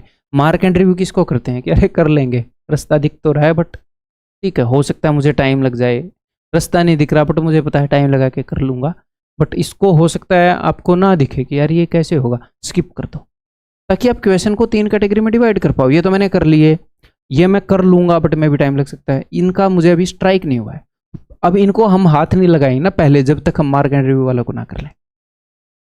इस चीज़ को आप परफेक्ट करोगे एग्जाम में जाने से पहले, बार बार मॉक देकर, और इसका फायदा होगा। हर साल हजारों बच्चों को होता है जो मानते हैं। Spherical box as a surface area इतना, find the diameter of the spherical box. तो इसमें शायद कैलकुलेशन बच जाए, मैं करके दिखा देता हूँ, अदरवाइज बिल्कुल ईजी है ये। Surface area 4πr² is equal to 1386, 11 दूनी 22, 11 एकम 11 दूनी 11 छिक्के, 4 से नहीं कटेगा, 2 से कटेगा, 63। आर की वैल्यू निकालनी। अब ध्यान से सुनो, 63 के अंदर एक 9 है, मुझे तो स्क्वायर रूट लेना है, 9 की जगह मैंने ले लिया 3, यहाँ पर 7 जाएगा, 9 7 63, 2 7 हो गए, उसकी जगह एक 7 ले लिया, 4 इधर जाएगा, 2, 4 का स्क्वायर रूट 2 होता है, 21/2। अब 21/2 नहीं मार देना, उसने डायमीटर पूछा है तो 21 मारना, ठीक है। तो कई बार बच्चे पता क्या करेंगे, इस 7 से जाकर गुणा ही कर देंगे। पहले भाई तुम गुणा करोगे फिर उसको तोड़ोगे, डबल काम बढ़ा लिया आपने, अननेसेसरी मत गुणा किया करो ऐसे। तो ये जो कैलकुलेशन है मैं आपको एक वीडियो में नहीं सिखा सकता। कुछ कैलकुलेशन के लिए 2 3 4 5 वीडियो क्लासेस बनाई जा सकती हैं, कुछ कैलकुलेशन क्वेश्चंस के थ्रू ही सिखाई जा सकती है, धीरे धीरे धीरे, एक बार बता के नहीं, बार बार क्वेश्चन के थ्रू। आगे बढ़ते हैं जी। ये भी वैसा ही क्वेश्चन है। क्या हुआ कि पहले कुछ बंदे हैं, उनमें से 85% नहीं वोट दिया, ठीक है, इसका 85% ये है, इसमें से 20% वोट इनवैलिड हो गए, तो इसका 80% ये है। तो उसने क्या बोल दिया, what is the total number of valid vote, इसने इसकी वैल्यू बता दी, ये पूछ लिया। तो लगातार एक स्टेप में हम कर सकते हैं ऐसे क्वेश्चन को। यार इतने बंदे हैं, 85% ही रह गए, 85% नहीं वोट कास्ट किया, तो इसका 85/100 यानी कि 17/20। अब ये जो भी है इसमें से 20% गए इनवैलिड, तो वैलिड कितना होगा, 80/100, 4/5, ये आप कैलकुलेट कर ही लोगे, 20×5 आगे बढ़ते हैं, ये भी आप इजीली कर लोगे भाई, ये भी आप इजीली कर लोगे। तो ये सारे क्वेश्चन अब तक करने लायक सारे आ रहे हैं। तो अब क्या है, जब आप एंड में पेपर को एनालाइज करो, तो आप मान लो आपने ये क्वेश्चन नहीं किया, मान लो आपने इसमें सिली मिस्टेक कर दी, या फिर आपने इसमें सिली मिस्टेक कर दी, या फिर इसमें कर दिया आपने, तो आपने बाद में देखना है ना यार ये डुएबल था। तो वो जो नंबर घटे हैं सिली मिस्टेक के, या जो मैं कर सकता था जिसमें मैंने अननेसेसरी टाइम दिया है, ये मेरी नॉलेज के कारण नहीं घट रहे, ये मेरी अटेम्प्टिंग स्ट्रेटेजी के कारण घट रहे हैं। तो लिखो कि इस मॉक में ये गलती हो गई, अगले मॉक से पहले देखो उसकी गलतियां कि यार ये गलती हो रही है, समझ रहे हो। तो 2 चीज़ों से नंबर घट रहे हैं, अटेम्प्टिंग स्ट्रेटजी, जो मैं नॉलेज ले चुका हूं उसमें भी आप नंबर कटवाते हो, और जो ऑलरेडी मेरे वीक है कंसेप्ट, फिर वो भी आप पकड़ोगे कि यार ये वाला तो कंसेप्ट की वीकनेस से हो गया। जैसे मान लो ये क्वेश्चन है, ये नहीं है अगर किसी को ये नहीं दिखा तो मेरी सिमिलरिटी का कंसेप्ट वीक है ना, नहीं दिखा। कुछ क्वेश्चन ऐसे होते हैं कि भाई स्ट्राइक नहीं हुआ, जस्ट सिमिलरिटी अच्छी है बट नहीं नजर आया, तो कोई दिक्कत नहीं है, तो ये हम पहचानेंगे ना। अब कई क्वेश्चन ऐसे भी होंगे कि आपका एक कंसेप्ट वीक है, इस कारण गलत हो रहे हैं, तो वो आप पहचानोगे, ठीक है, वो आप पहचानोगे। आप देखो ये इजीली आप कर लोगे भाई। हाँ चलो, ये भी वैसा ही क्वेश्चन मैं आपको बताता हूँ। देखो ए और बी ने कुछ बिजनेस में इन्वेस्ट किया, जिस रेशियो में इन्वेस्ट किया उसी रेशियो में प्रॉफिट मिलेगा, हाँ जी। 10% चैरिटी को दे दिया, फिर इनका कुछ प्रॉफिट हुआ होगा, टोटल प्रॉफिट, हाँ जी सर, इसमें से 10% चैरिटी में गया, तो इसका 90% जो है इसको इन्होंने बांटा होगा किस रेशियो में, 4:7। तो ए का शेयर है इतना, तो ये 4 यूनिट की वैल्यू इतनी है। तो मेरे को ये डायग्राम बनाने की जरूरत नहीं है, मैं जस्ट आपको बता रहा हूँ एक फ्लो चार्ट बनता है कई क्वेश्चन में ऐसे, वो मैंने स्टार्टिंग में भी आपको बताया। इसमें एक में बन रहा था, पॉपुलेशन वाले घट रही थी कोरोना के कारण है, तो इसमें मुझे ये पता है कि ये 4 यूनिट की वैल्यू है, तो 1 यूनिट की वैल्यू क्या होगी, तो 1 यूनिट की वैल्यू होएगी ये, ठीक है। मुझे टोटल प्रॉफिट चाहिए, तो 4 यूनिट प्रॉफिट मिला ए को, 7 यूनिट प्रॉफिट मिला बी को, 7 और 4 11 यूनिट, ये 11 यूनिट की वैल्यू ये है। लेकिन ये तब है जब चैरिटी दे चुके थे हम, यानी कि ये टोटल प्रॉफिट का 90%, हम चैरिटी 10% दे चुके थे, तो ये 90% की वैल्यू है। तो 1% की वैल्यू ये होगी, मुझे तो 100% की चाहिए तो 100 की होगी। इसे सोल्व करोगे आप एक स्टेप में बिना ये किए, ये हम समझते हैं दिमाग में। अच्छा ये है, ये दे दिया, ठीक। ये मैं आपको कोर्स में अगर किसी ने ज्वाइन किया है, ट्रैवलिंग टुवर्ड्स द आंसर बताता हूँ कि आंसर की तरफ ट्रैवल कर सकते हैं। वो कई बार ये एक चीज़ बताएगा, ये बता दी, ये पूछ ली, बीच में ये ब्रिजेस बताएगा, यहाँ से यहाँ जाने का ब्रिज बता दिया, यहाँ से यहाँ जाने का पुल बता दिया कि जाओ। ये सही है, ये भी सही है। टेलीग्राम खुला रहेगा तो इसके मैसेज दिख रहे हैं। आगे बढ़ते हैं भाई। इजी क्वेश्चन है बट मैं करके दिखा देता हूँ आपको, ठीक है। इजी का मतलब ये नहीं होता कि देखते ही हो जाए, मतलब इसको फॉलो करो ये हो जाएगा तो इजी ही है, भले ही भाई कुछ स्टेप हमें आगे बढ़ना पड़े। पाइप्स ए एंड बी कल फिले टैंक इन 27 आवर्स, ठीक है जी। ए एंड बी 27 में, अच्छा अलग अलग, ए और बी 27 और 36 में फिल कर सकते हैं। पाइप सी 108 में एम्प्टी कर सकते हैं। अब ये मुझे साफ साफ दिख रहा है 36 थी 108। अब मैं 108 और 27 का अगर एलसीएम लूँ, देखो 27 का डबल 54 का डबल 108, इसके अंदर तो सब कुछ है, तो इनका एलसीएम तो 108 है, ठीक है। तो A B C 108 total capacity हो गई भाई टैंक की। 27 से ये 4 पर जाएगा, 36 से ये 3 पर जाएगा, 108 से ये 1 पर जाएगा, और ये एम्प्टिंग पाइप है, 1 यूनिट खाली कर देगी हर घंटे। All the pipes are open together, सारी पाइप खोल दी, तो 4 और 3 7 में से गई, 6 यूनिट भरेंगी 14.5 घंटे के लिए। तो 14.5 यानी कि 29/2 गुणा में इतने घंटे के लिए हर घंटे 6 यूनिट भरी जाएंगी, 2 3 6 87 यूनिट भर देंगी ये सारी मिलकर। In how much time will the 1/6 of the remaining part, तो मैं पहले रिमेनिंग पार्ट देखूंगा, इसमें से 87 घटाऊंगा, 21 यूनिट है इसका। In how much time 1/6 of the remaining part, ये जो रिमेनिंग है इसका 1/6, ये इसको। अब कई बच्चे क्या करेंगे, इसका 1/6 निकालेंगे, मत निकाला करो, एक जगह कैलकुलेशन करेंगे ना यार हम एक बार। कई बार यहीं पर इंटू 6 आ रहा हो, 6 से 6 कट रहा हो, 21 उत्तर, ठीक है। Will be filled by A and be together, तो ए और बी मिलकर तो इतने यूनिट भरना है, और 1 घंटे में 7 यूनिट भरेंगी, तो 7 से डिवाइड करेंगे, इतना टाइम लगेगा। 7 ये 21, 3 दूनी 6, 1/2 घंटे यानी कि 30 मिनट, ठीक, क्लियर है। तो अब हमने कुछ क्वेश्चन छोड़ दिए ना, तो देखो अब इस एग्जाम में हम कैसे करते हैं अटेम्प्टिंग स्ट्रेटजी एक एवरेज स्टूडेंट की। हम मार्क एंड रिव्यू करते, 2 क्वेश्चन, और एक तीसरा क्वेश्चन हम छोड़ते, स्किप करते, और कोई ऐसा क्वेश्चन हमें मिला नहीं कि भाई स्किप करना पड़ेगा। इस क्वेश्चन की मैं बात कर रहा हूँ, ट्रायंगल वाला क्वेश्चन हम स्किप करते। फिर हम क्या करते, फिर हम आपके चार्ट का रंग बदल जाता, जो आपने अटेम्प्ट कर दिए वो हो जाते, पता नहीं हरे हो जाते शायद, मार्क एंड रिव्यू शायद वॉयलेट पर्पल ऐसा कुछ हो जाता है, तो मैं पर्पल वाले पर पहले जाता, मार्क एंड रिव्यू वाले पर, और इनको पकड़ता, क्योंकि मुझे पता है कि यार ये जो मार्क एंड रिव्यू वाले हैं इनको हम कर ही लेंगे। अब कई बार पता क्या होगा, आपने मार्क एंड रिव्यू किया है, फिर भी वो बाद में क्वेश्चन 30 सेकंड में हो गया, सर वो तो बाद में आसानी से हो गया था, तो क्या दिक्कत है। हम अगर किसी क्वेश्चन को नहीं करेंगे ना तो प्रॉब्लम में नहीं पड़ते, पढ़ते तब है जब अननेसेसरीली करने लग जाएं और वहाँ टाइम वेस्ट हो जाए। समझो इस बात को, अब करो।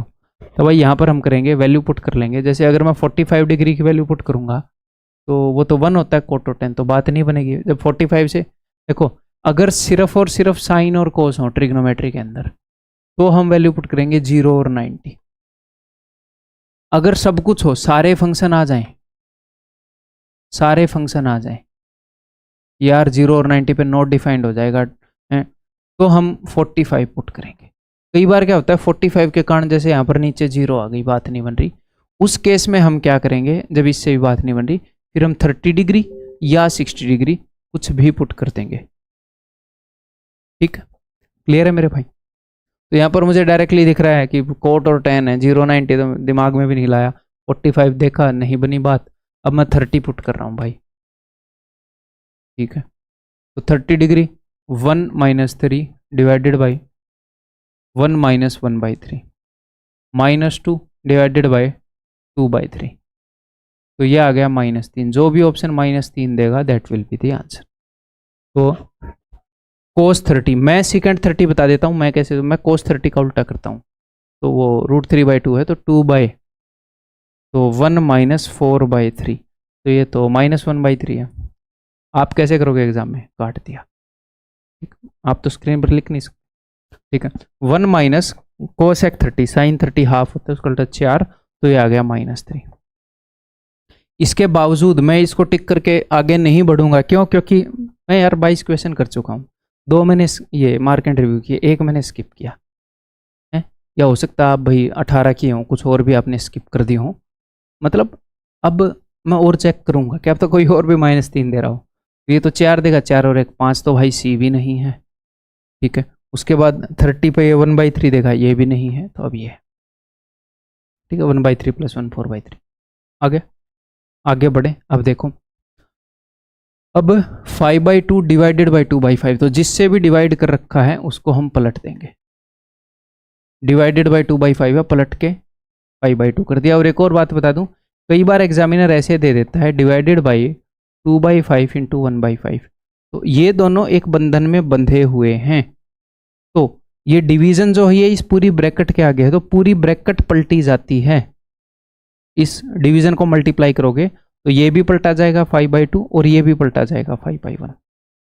और कई बार एग्जामिनर ऐसे करता है कि 5/2 डिवाइडेड बाई 2/5 ऑफ 1/5। ऑफ जो है ना, ऑफ फेविक्विक की तरह है, फेविकॉल की तरह चिपका देता है, ब्रैकेट की तरह ही है। ऑफ डिवीजन से पहले सोल्व होता है। तो ये भी जुड़ गए हैं, अब ये भी इकट्ठे ही पलटे जाएंगे। गुणा है तो पहले डिवीजन सोल्व होगा। देखो बोर्ड मास में ब्रैकेट ऑफ डिवीजन, ब्रैकेट भी पहले सोल्व होगी, ऑफ भी पहले सोल्व होगी। तो अगर ब्रैकेट और ऑफ से चीजों को जोड़ दिया गया है ये, तो पहले ये सोल्व होना है। करने को आप ये पहले सोल्व कर सकते हो 2/25, बट कई बार क्या होता है कैलकुलेशन इकट्ठी करने में फायदा होता है। तो मुझे पता है ऑफ ने इनको जोड़ रखा है, तो हम ऐसे करेंगे 5/2 इंटू में मैं इन दोनों को पलटूंगा। लेकिन यहां पर क्या है, सिर्फ ये डिवीजन, ये मल्टीप्लाई तो बाद में सोल्व होना है, तो मैंने सिर्फ डिवीजन सिर्फ इसके ऊपर लागू हो रहा है, सिर्फ इसको पलटूंगा। ठीक है भाई, देखो मैं आपको जो एक एक चीज सिखाऊंगा ना, एक एक चीज मैं आपको सिखाऊंगा जो एग्जाम में जो चीजें घटित हो रही हैं उनके ऊपर बेस्ड। ठीक है, आप एक बढ़िया नजर रखोगे उन चीजों पर तो आपका बहुत फायदा होगा। आगे है -1/5, फिर डिवीजन सिर्फ एक चीज के ऊपर लग रहा है, 3/5 को 5/3 कर दिया। आगे ऐसे इंटू 2/5, डिवीजन इसके सामने है 5/1 कर दिया। तो इसको हम ऐसे ही करेंगे जैसे मैं कर रहा, क्वेश्चन के हिसाब से करते हैं ना हम ऐसे कि भाई इसको ऐसे डील करेंगे। तो 2/5 के आगे है 5/1। ठीक है, करने को हम ये मन में भी कर सकते हैं यार, 5 से 5 कट गए 2 है, बट मैं पर्सनली होता तो मैं ऐसे करता, मैं आपको बता रहा हूँ। मतलब इस एग्जैक्टली इस क्वेश्चन को मैं ऐसे ही करता, सिर्फ इसको पलटा है मैंने। अब काट लेंगे।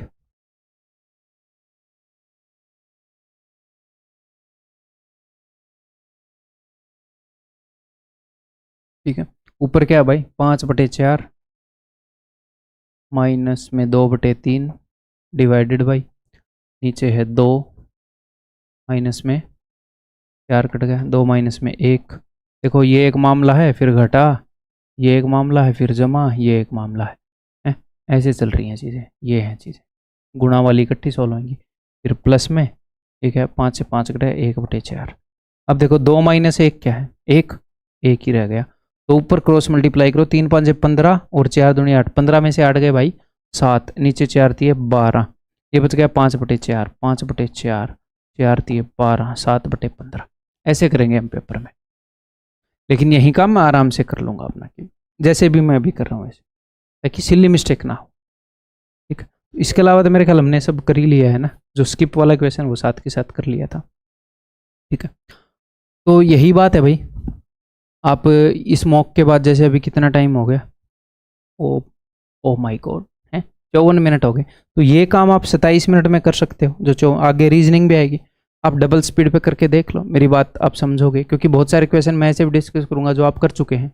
डबल स्पीड पे करके देख लो इसको। ठीक है, और ऐसे आपने जो बाकी मॉक हैं, मैं वीकली एक ही मॉक डिस्कस कर रहा हूँ, आप बाकी मॉक के ऊपर अप्लाई करो इस अंडरस्टैंडिंग को, इसलिए मैं डिस्कस कर रहा हूँ।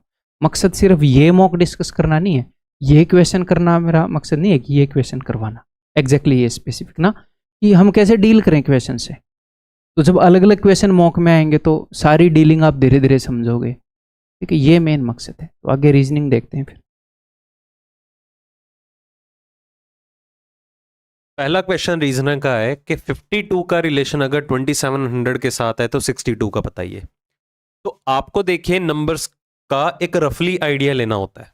मैं बहुत बार बोलता हूं, अगर मैं यहां पर 52 ना काउंट करके यहां पर इसको 50 मान के चलूं तो ये 50 के वर्ग से वैल्यू ज्यादा है, क्योंकि 50 का वर्ग कितना होता है हमारे पास 2500। अब 52 का वर्ग नहीं याद होता सभी को, तो चलो इसको कैसे समझ सकते हैं कि 52 का अगर हमें वर्ग निकालना है तो उम्मीद करता हूं आपको पता होगा 50 बेस मेथड से हम 50 का स्क्वायर डिटरमिन कैसे कर सकते हैं, सॉरी 52 का कैसे करना है, ध्यान से समझ लेना प्रोसीजर। कि सबसे पहले आपको यह देखना है कि ये 52 जो है 52 जो है ये 50 से कितना ज्यादा है। तो 52 जो है 50 से कितना ज्यादा हुआ, 2 ज्यादा हुआ।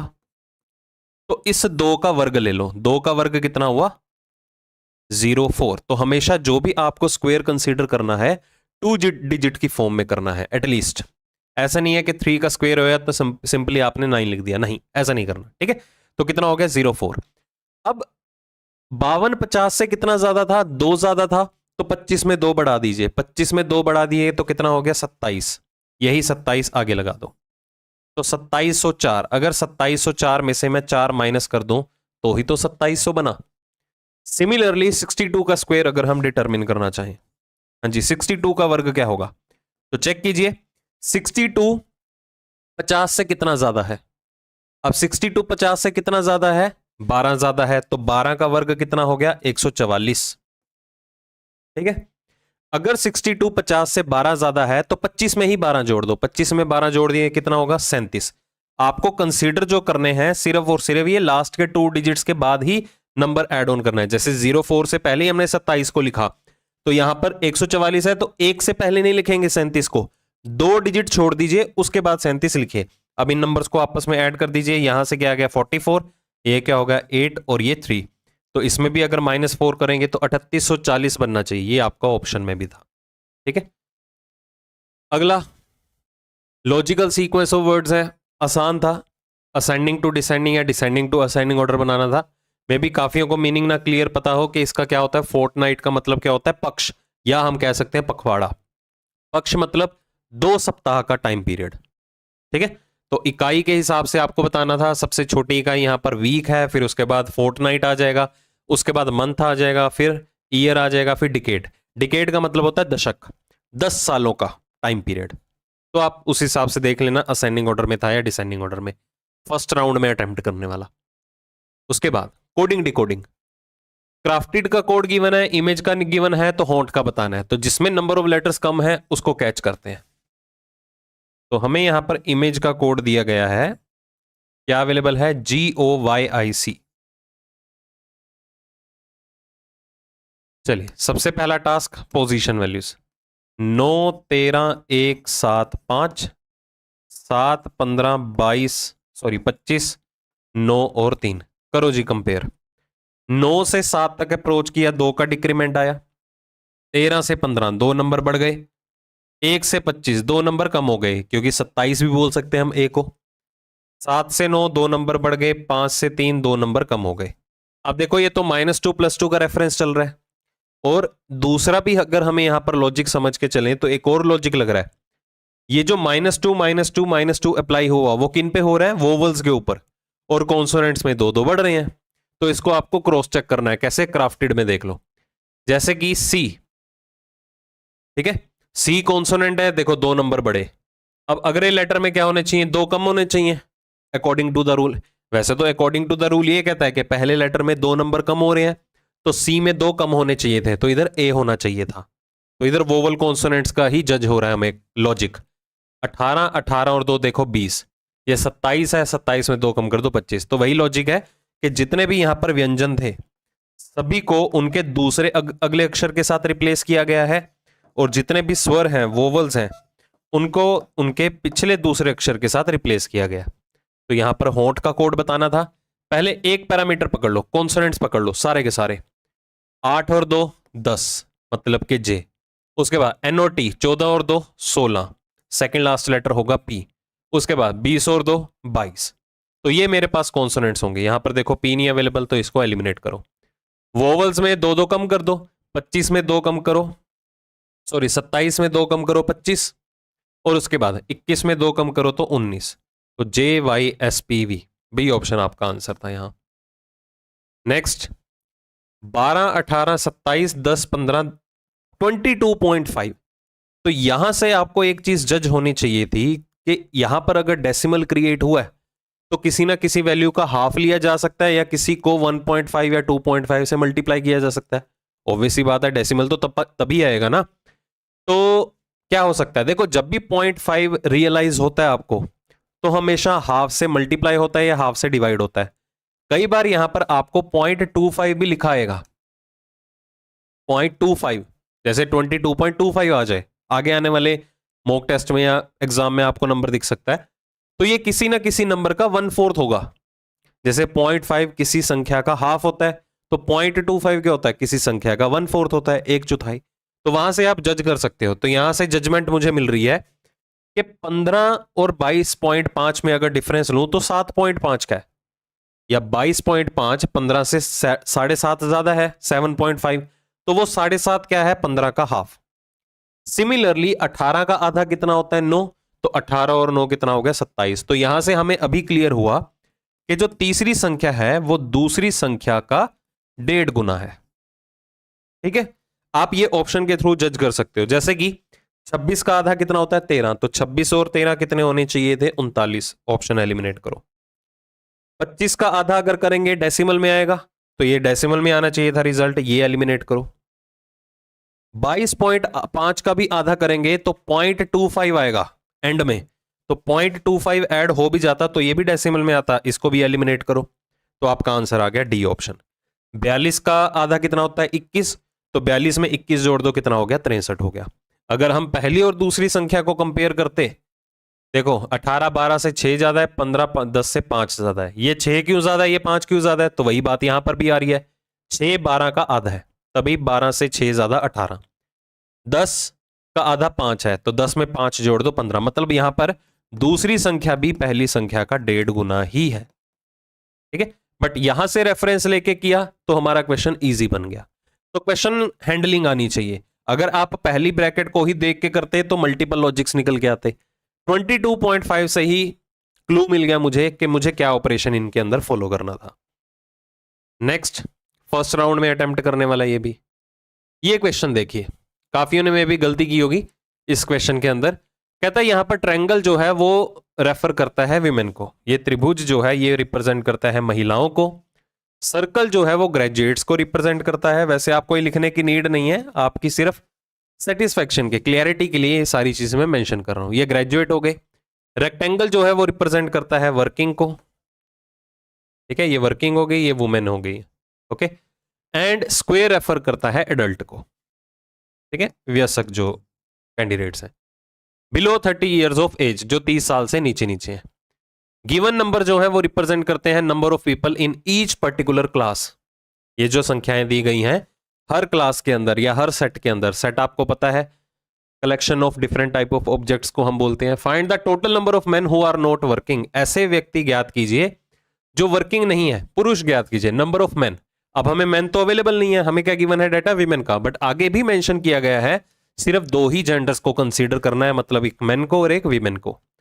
अब यहां पर बात क्या की जा रही है, total number of main, main की बात की जा रही है, हमें डाटा वीमेन का गिवन है, मतलब कि जो भी हमें पैरामीटर या कोई भी नंबरिंग कंसीडर करनी है वो ट्रायंगल का पार्ट नहीं होना चाहिए, क्योंकि ये वुमेन को रिप्रेजेंट कर रहा है, महिलाओं को। हमें डिमांड किसकी हुई है, मेन की, तो मतलब यहां पर ट्रायंगल कंसीडर नहीं करना। और कौन से मेन कंसीडर करने हैं, जो वर्किंग नहीं है। अब वर्किंग वाला पोर्शन कौन सा था हमारे पास, ये रेक्टेंगल, आयत, तो मतलब ऐसा एरिया फिगर आउट कीजिए जो इस ट्रायंगल और रेक्टेंगल के बाहर का है। वो जो डाटा बचेगा वो ऐसे मेन होंगे जो वर्किंग नहीं है, ठीक है।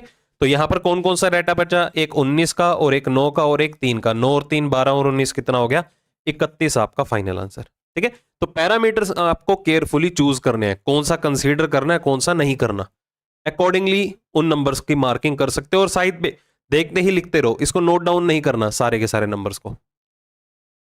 नेक्स्ट सीरीज का क्वेश्चन था, इन दोनों में डिफरेंस देखें तो 2 नंबर बढ़े, यहां से यहां कितने नंबर बढ़े, 3 नंबर बढ़े, आगे कितने नंबर बढ़े, 5, फिर कितने बढ़े, 7। ये तो मजाक है, प्राइम नंबर्स का डिफरेंस है, तो आगे 11 नंबर बढ़ेंगे। ठीक है, 115 आंसर।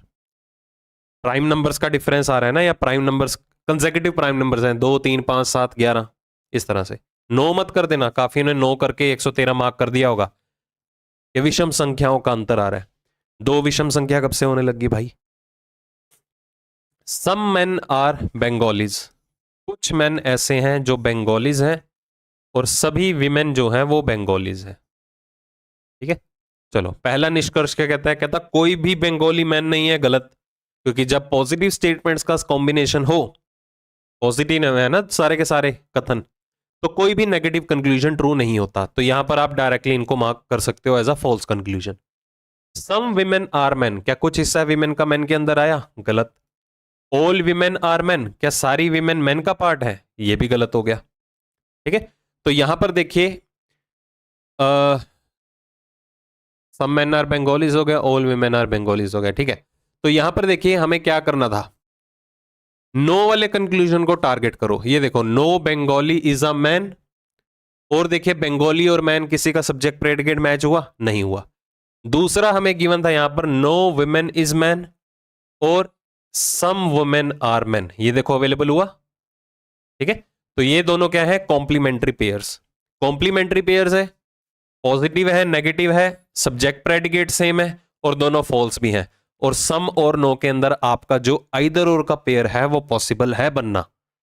ठीक है, अब आप इसको नहीं कंसीडर करेंगे कि इधर भी तो सब्जेक्ट प्रेडिकेट मैच कर रहा है, ये भी तो ऑल और नो वाले एग्जिस्ट कर रहे हैं। ऑल और नो में आइदर और का पेयर एग्जिस्ट नहीं करता है। आइदर और का पेयर एग्जिस्ट करेगा कॉम्प्लीमेंट्री पेयर कौन कौन से, ऑल का सम नोट के साथ आइदर और बनता है और सम का नो के साथ। तो सम और नो वाला आपको कॉम्बिनेशन उठाना है, तो आंसर वुड बी आइदर 2 और 4 फॉलो होना चाहिए। ऑल और नो में नहीं बनता है, आइदर कंक्लूजन 2 और 3 और 4 फॉलो, ये गलत है, आइदर 2 और 4 फॉलो होना चाहिए। ठीक है, इसकी करेक्शन है इस क्वेश्चन में, आइदर 2 और 4 फॉलो होएगा। ऑल और नो में आइदर और नहीं बनता, मतलब कि एफर्मेटिव पोर्शन का एफर्मेटिव के साथ, मतलब एफर्मेटिव मतलब यूनिवर्सल 100%, ऑल और नो का आइदर और नहीं बनता और सम नोट का आपस में आइदर और नहीं बनता। ठीक है, इस चीज का ध्यान रखिएगा। चलो, तो यहां करेक्शन है ऑप्शन के अंदर, आइदर 2 और 4 होना चाहिए था। नेक्स्ट हो गया होगा ये तो पहले राउंड में ही, ये भी सीरीज का पार्ट है। पहला लेटर कंपेयर कर लो, 4 और 3 7 और 3 10 और 3 13 और 3 16, अकॉर्डिंगली ऑप्शन एलिमिनेट। सिंपल था ये, फर्स्ट राउंड में सिंपल क्वेश्चन था, इजी वे में करने वाला। नेक्स्ट देखिए क्या है, ब्लड रिलेशन का केस। यहां पर आपको करने का तरीका बता देता हूं, इक्वेशन को पूरा सॉल्व करने की नीड नहीं है। कभी भी क्वेश्चन को सॉल्व करने जाओ तो रिक्वायरमेंट को टारगेट करो। जैसे कि यहां पर एन का रिलेशन किसके विद रिस्पेक्ट टू बताना है, एफ के विद रिस्पेक्ट टू, तो आपको भी स्टेटमेंट जो है वो एन से लेके एफ तक ही सॉल्व करनी होती है। अगर आप पूरी इक्वेशन सॉल्व कर रहे हैं तो जस्ट आप अपना टाइम वेस्ट कर रहे हो। ठीक है, तो जो रिक्वायरमेंट है सिर्फ उसी को फोकस करो और उतना ही पैरामीटर सॉल्व किया करो, दैट्स इट। तो वैसे इजी क्वेश्चन था ये, तो हो गया होगा, इक्वेशन ही सॉल्व करनी थी। नेक्स्ट, हाँ इस पे आइए। काउंट मत करिएगा कभी भी सीरीज को कि कितने एलिमेंट्स हैं, लेटर्स की पोजीशन है, बस ये देखिए कहां से सीरीज शुरू हो रही है और कहां पर खत्म हो रही है। टी से शुरू हो रही है और क्यू पे खत्म हो रही है, ये देखो क्यू यहां पर भी दिखा, ग्रुप बना दो। टी से शुरू हुई क्यू पे खत्म हुई, टी से शुरू हुई मतलब यहां पर ग्रुप बनेगा, क्यू पे खत्म हो रही है। समझ आ गया? तो हर ग्रुप का पहला और आखिरी लेटर टी और क्यू है, चेक कर लो, टी और क्यू। यहां पर भी क्या आएगा, टी और क्यू। तो सेकंड लास्ट प्लेस पे क्या आना चाहिए, टी आना चाहिए। ये देखो हर एक ऑप्शन में है सेकंड लास्ट प्लेस पे टी। और जो लेटर्स की सीक्वेंस के हिसाब से 1 2 3 4, चौथा अक्षर है वो जो क्यू है, हर ऑप्शन में क्यू भी अवेलेबल है। हर ग्रुप का दूसरा अक्षर उठाइए, हर ग्रुप का दूसरा अक्षर आर, आर तो इधर भी आर होगा और इधर भी आर होगा। मतलब के ऑप्शन के थ्रू देखें तो तीसरा और पांचवा फिलअप आर का होना चाहिए। ये देखो तीसरा और पांचवा फिलअप यहां पर एस का आ रहा है, तीसरा और पांचवा फिलअप आर, ये वैलिड है, ए ऑप्शन एलिमिनेट हुआ था, यहां पर एस नहीं आना चाहिए, तीसरा और पांचवा फिलअप आर के लिए आना चाहिए। साथ के साथ ऑप्शन भी कंपेयर करते रहो ताकि आपको ये पूरा ना क्रिएट करना पड़े सॉल्यूशन।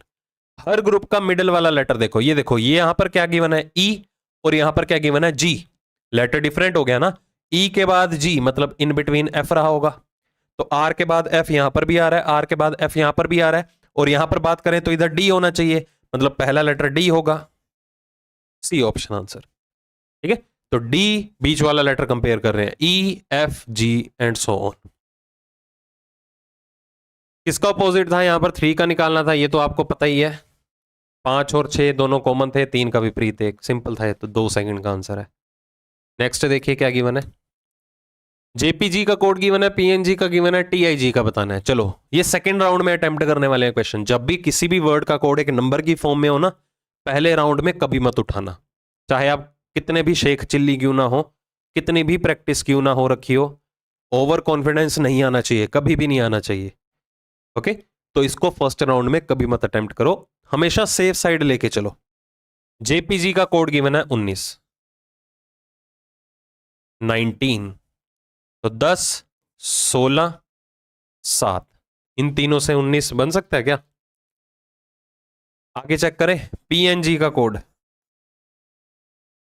क्या गिवन है, 23, 16, 14 और 7। ये देखो 10 और 16 26 में 7 कम कर दो 19, 14 और 16 30 में 7 कम कर दो 23, मतलब पहले दो लेटर्स की पोजीशन वैल्यू का जो सम है उसमें से तीसरी लेटर की पोजीशन वैल्यू को सब्ट्रैक्ट करना है। तो 20 और 2 कितना हो गया, 27, 20 और 2 22। 2 क्यों बोला, क्योंकि 9 में से मैंने डायरेक्टली 7 कम कर दिया था, 2 ही बचा ना, तो 9 और 2 सॉरी 20 और 2 कितने हो गए, 11, 20 और 2 कितने हो गए, 22। Okay, next odd one out, कुछ कॉमन,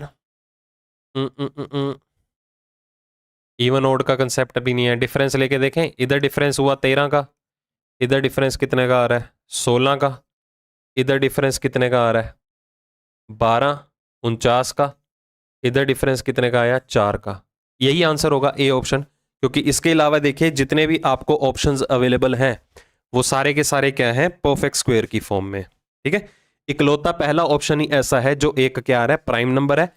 बाकी ऑप्शंस आपको जितने भी दिए गए हैं विद इन द नंबर्स जो डिफरेंस है वो एक परफेक्ट स्क्वायर का है, संपूर्ण वर्ग का। नेक्स्ट देखिए, अबाउट का कोड गिवन है, ग्रेस का निकालना है। क्या दिया गया है, 1 2 6 3 2। चलिए, हर लेटर का कोड एक सिंगल डिजिट की फॉर्म में है, तो क्या आइडिया लग रहा है, देखो एक ए की पोजीशन 1 एज इट इज है, बी की पोजीशन 2 एज इट इज है, ओ को 6 के साथ रिप्लेस किया गया, ये देखो 5 और 1 6, सम ऑफ डिजिट्स हो गया सिंपली। ठीक है, क्या बन रहा है ये, सम ऑफ डिजिट्स, अंकों का योग। 2 और 1 कितना बना, 3, 20 और 2 प्लस 0 कितना बना, 2। ठीक है, तो यहां से क्या निकलेगा आंसर, ये बन गया 7, 8 और 1 9, 1 3 5, 79135, डी ऑप्शन। कर लोगे ये तो, इंबेडेड फिगर, अंतर्निहित आकृति। ये भी डिक्शनरी ऑर्डर के हिसाब से इनको अरेंज करना था, बहुत सिंपल था ये तो। देखो इनको ना थोड़ा केयरफुली अटेम्प्ट किया करो, जल्दबाजी में पक्का गलत होते हैं, चाहे 2-4 सेकंड एक्स्ट्रा लगा लो, तसल्ली से करो, कंफर्म तो करो अपने मार्क्स को, क्योंकि ये इजी क्वेश्चन भी अगर गलत करने लग गए तो बस फिर भगवान ही है आपका सारथी, आपको पता नहीं कहां पर ले जाए भगवान। चलो यहां पर letter to letter, number to number compare करना था, जैसे 20 और 2 22, लेटर टू लेटर पहला लेटर उठा लिया, 18 और 2 20, तो 13 और 2 15 होना चाहिए, पी, बी ऑप्शन एलिमिनेट, 15 मतलब लेटर ओ आएगा। 3 और 16, 13 नंबर बढ़ गए, 29 में 13 बढ़ा दो 42, 43 में 13 बढ़ा दो तो 56 होना चाहिए, 56 ये वाला आंसर। तीसरा लेटर मत कंपेयर करो। Counting of figures, triangles count करने हैं। ठीक है, चलो अब फिगर को अगर हम ध्यान से देखें तो 2 पार्ट्स में मैं इसे स्प्लिट करने लगा हूं। एक चीज केयरफुली देखिए, जो पोर्शन आपको ऊपर की तरफ गिवन है वही सेम पोर्शन आपको नीचे की तरफ भी गिवन है। अगर आप ये वाला पोर्शन एज इट इज ऊपर लेके आए नीचे वाला, तो ये और ये दोनों आइडेंटिकल हैं, मिलते जुलते हैं टोटली। तो करना क्या है, आप सिर्फ ऊपर वाले पोर्शन में ट्रायंगल्स काउंट करो, उसका डबल कर देंगे, उतने ही आपके नीचे वाले में होंगे। चेक करो। अब ये एंटिटी तो आपने सीख रखी है, इस एंटिटी में कितने होते हैं 3, इस वाली एंटिटी में भी कितने हो गए 3, 3 और 3 कितने बन गए 6। ठीक है, तो अभी तक हमें 6 ट्रायंगल्स मिल चुके हैं अगर एंटिटीज ट्रिक्स को फॉलो किया। अब उसके बाद देखिए कौन सा है, ये 7वीं ट्रायंगल हो गई, ये 8वीं ट्रायंगल हो गई, और इन दोनों को मिला के ये 9वीं ट्रायंगल हो गई। समझ आ गया? तो ऊपर वाले पोर्शन में अभी तक हमें दिखाई दिए 9 यहां पर है, तो 9 यहां पर भी है, ऑप्शन 7 के साथ एलिमिनेट करो, 18 तो यही मिल गए। इसके साथ साथ आगे अगर हम देखें तो इन दोनों को मर्ज करके 2 ट्रायंगल की फॉर्मेशन और भी हो रही है, ये चेक करो, 2 बड़ी ट्रायंगल बन रही है। तो 18 और 2 हमारे पास रिजल्ट कितना रह गया, 20 रह गया। हाँ जी, क्लियर हो गया इतना? देखो, counting of figure no doubt confidence नहीं लाता इतनी जल्दी, बट धीरे धीरे अगर आप प्रैक्टिस करते रहेंगे और ऑप्शन का भी रेफरेंस लेके चलेंगे ना, तो आपको आसान लगेगा काफी। तो काउंटिंग ऑफ फिगर की प्रैक्टिस जितनी हो सके उतनी ज्यादा से ज्यादा करो। ठीक है, चलो हम अगले क्वेश्चन के ऊपर आते हैं। कभी भी नहीं करना, ये देखो पिछला क्वेश्चन भी नहीं करना था फर्स्ट राउंड में, सिटिंग अरेंजमेंट भी नहीं करना, तो पहले ही मेंटली प्रिपेयर होके चलो एग्जाम में कि कौन से पहले क्वेश्चन फर्स्ट राउंड में अटेम्प्ट करने हैं, कौन से नेक्स्ट राउंड के लिए मार्क एज रिव्यू करके चलने हैं। तो ये सेकंड राउंड में अटेम्प्ट करने वाला था। तो उम्मीद करता हूं जो भी चीजें मैं ये सिखाता हूं, मैं या बुतेज सर सिखाते हैं, उन चीजों को आप इंप्लीमेंट कर रहे हो, हम ये मान के चल रहे हैं। नहीं कर रहे तो फिर भाई कोई फायदा नहीं है, फिर भगवान भरोसे आप एग्जाम दे रहे हो। 8 बॉयज हैं sitting around a square table, वर्गाकार मेज के चारों ओर बैठे हैं, सभी का फेस सेंटर की तरफ है। ठीक है, हर साइड पे 2 ही लड़के बैठे हुए हैं। चलो, हर साइड पे 2 ही बॉयज अवेलेबल हैं, सभी का फेस सेंटर की तरफ है। चलो, पहली कंडीशन क्या कहती है, कहता है G and C are sitting on the same side. G और सी सेम साइड पे हैं। अगर जी और सी सेम साइड पे हैं तो हमें क्या पता कौन किसके लेफ्ट में होगा और कौन किसके राइट में होगा।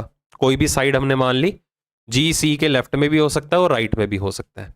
उसके बाद F and H are sitting on the adjacent side of G and C. F और एच जो है वो कहां बैठे हैं, adjacent side of G and C. G और सी की एडजेसेंट साइड मतलब यहां पर भी हो सकते हैं और एफ और एच यहां पर भी हो सकते हैं। अभी कोई आइडिया नहीं है, ठीक है, ये नहीं है, ये एरर है। उसके बाद F and H are sitting on the same side. तो बोल तो दिया भाई तुमने कि अगर एफ और एच एडजेसेंट साइड पे हैं जी और सी की, मतलब वो दोनों एक साथ ही होंगे, एफ और एच जो है। अच्छा, ये हो सकता था कॉन्ट्राडिक्टरी पॉइंट कि अगर एफ और एच जी और सी के एडजेसेंट साइड पे हैं तो दोनों में से एक यहां पर होगा, यहां पर होगा। तो यहां पर क्लियरली बोल दिया एफ और एच जो है वो सेम साइड पे ही अवेलेबल है, कहीं भी आ सकते हैं। H is fourth to the left of B. H जो है वो बी का फोर्थ लेफ्ट है। ठीक है, मे बी केसेस बनाने की नीड पड़ेगी तो मैं इसको ऊपर की तरफ लिख देता हूं। बी का फोर्थ लेफ्ट कौन अवेलेबल है, एच अवेलेबल है। आगे देखिए, D is not the immediate neighbour of G. D G का पड़ोसी नहीं है। उसके बाद which of the following pair of boys represent the boys sitting on the same side of the square table. हमें यह बताना है ऑप्शन के थ्रू कौन से पर्संस का ऐसा कॉम्बिनेशन है या पेयर है या युग्म है जो एक साथ बैठे पर्संस का, एक ही साइड पे बैठे पर्संस का प्रतिनिधित्व करता है। अब जी और सी तो है ही है और इसके साथ एफ और एच भी हैं, तो जी और सी और एफ और एच आपको ऑप्शन में नहीं मिलेंगे। जी के साथ कौन बैठा है, सी, तो ए और सी वाला ऑप्शन एलिमिनेट। एच के साथ कौन बैठा है, एफ बैठा हुआ है, तो आपका एच और डी वाला ऑप्शन एलिमिनेट हो गया। हमें तो सेम साइड पे पर्सन चाहिए ना, तो ये ऑप्शन दोनों एलिमिनेट कर दिए। ठीक है, इसके अलावा देखो बी और डी और ए और बी की बात करते हैं। अगर मैं मान के चलता हूं एफ और एच सेम साइड पे यहां पर अवेलेबल है, ठीक है, एक रेफरेंस के लिए मान के चल रहा हूं, ठीक है, और एच जो है हमें कहां चाहिए, बी के फोर्थ लेफ्ट पे चाहिए। अगर एच बी का फोर्थ लेफ्ट है तो फोर्थ लेफ्ट काउंट कीजिए, अगर एच यहां होता 1 2 3 4, बी यहां आ सकता है। अगर एच यहां होगा तो 1 2 3 4, बी यहां हो सकता है। मतलब आप एच को कहां भी ले लो, उसके अपोजिट साइड पे ही बी आएगा। होगी बात ये क्लियर? और हमें यहां पर मेंशन था कि डी और जी जो है वो पड़ोसी नहीं है। अगर डी और जी पड़ोसी नहीं है तो अगर ये सीट वेकेंट भी होती ना, जी ने यहां भी नहीं होता आना था। अगर ये सीट वेकेंट होती तो डी यहां भी नहीं होता, बट यहां पर तो इन दो पोजीशन पे हो सकता था। ठीक है, चलो तो ऑप्शन के थ्रू देखिए और क्या सिचुएशन बन सकती है कि बी और डी पड़ोसी हैं, हाँ जी, और ए और बी पड़ोसी हैं। क्या हमें और कोई इंफॉर्मेशन गिवन है? Which of the following pairs of boys represent the boys sitting on the same side of the square table? D is not the neighbor of G, बस यही दिया हुआ है। ठीक है, तो भाई ये कंडीशंस को जो है आपको मैच करना पड़ेगा, केसेस क्रिएट करने पड़ेंगे। अगर B और D, कोई लाइन तो नहीं स्किप कर रहे हम, 2 बॉयज हर साइड पे बैठे हैं, टोटल 8 बॉयज थे। ठीक है, 2 बॉयज सेम साइड पे हैं, G और C एक साइड पे बैठे हैं। ये देखो, ये स्किप कर दी ना लाइन, तभी मैं कहूं बन क्यों नहीं रहा। E is sitting opposite to G and E is to the immediate right of B।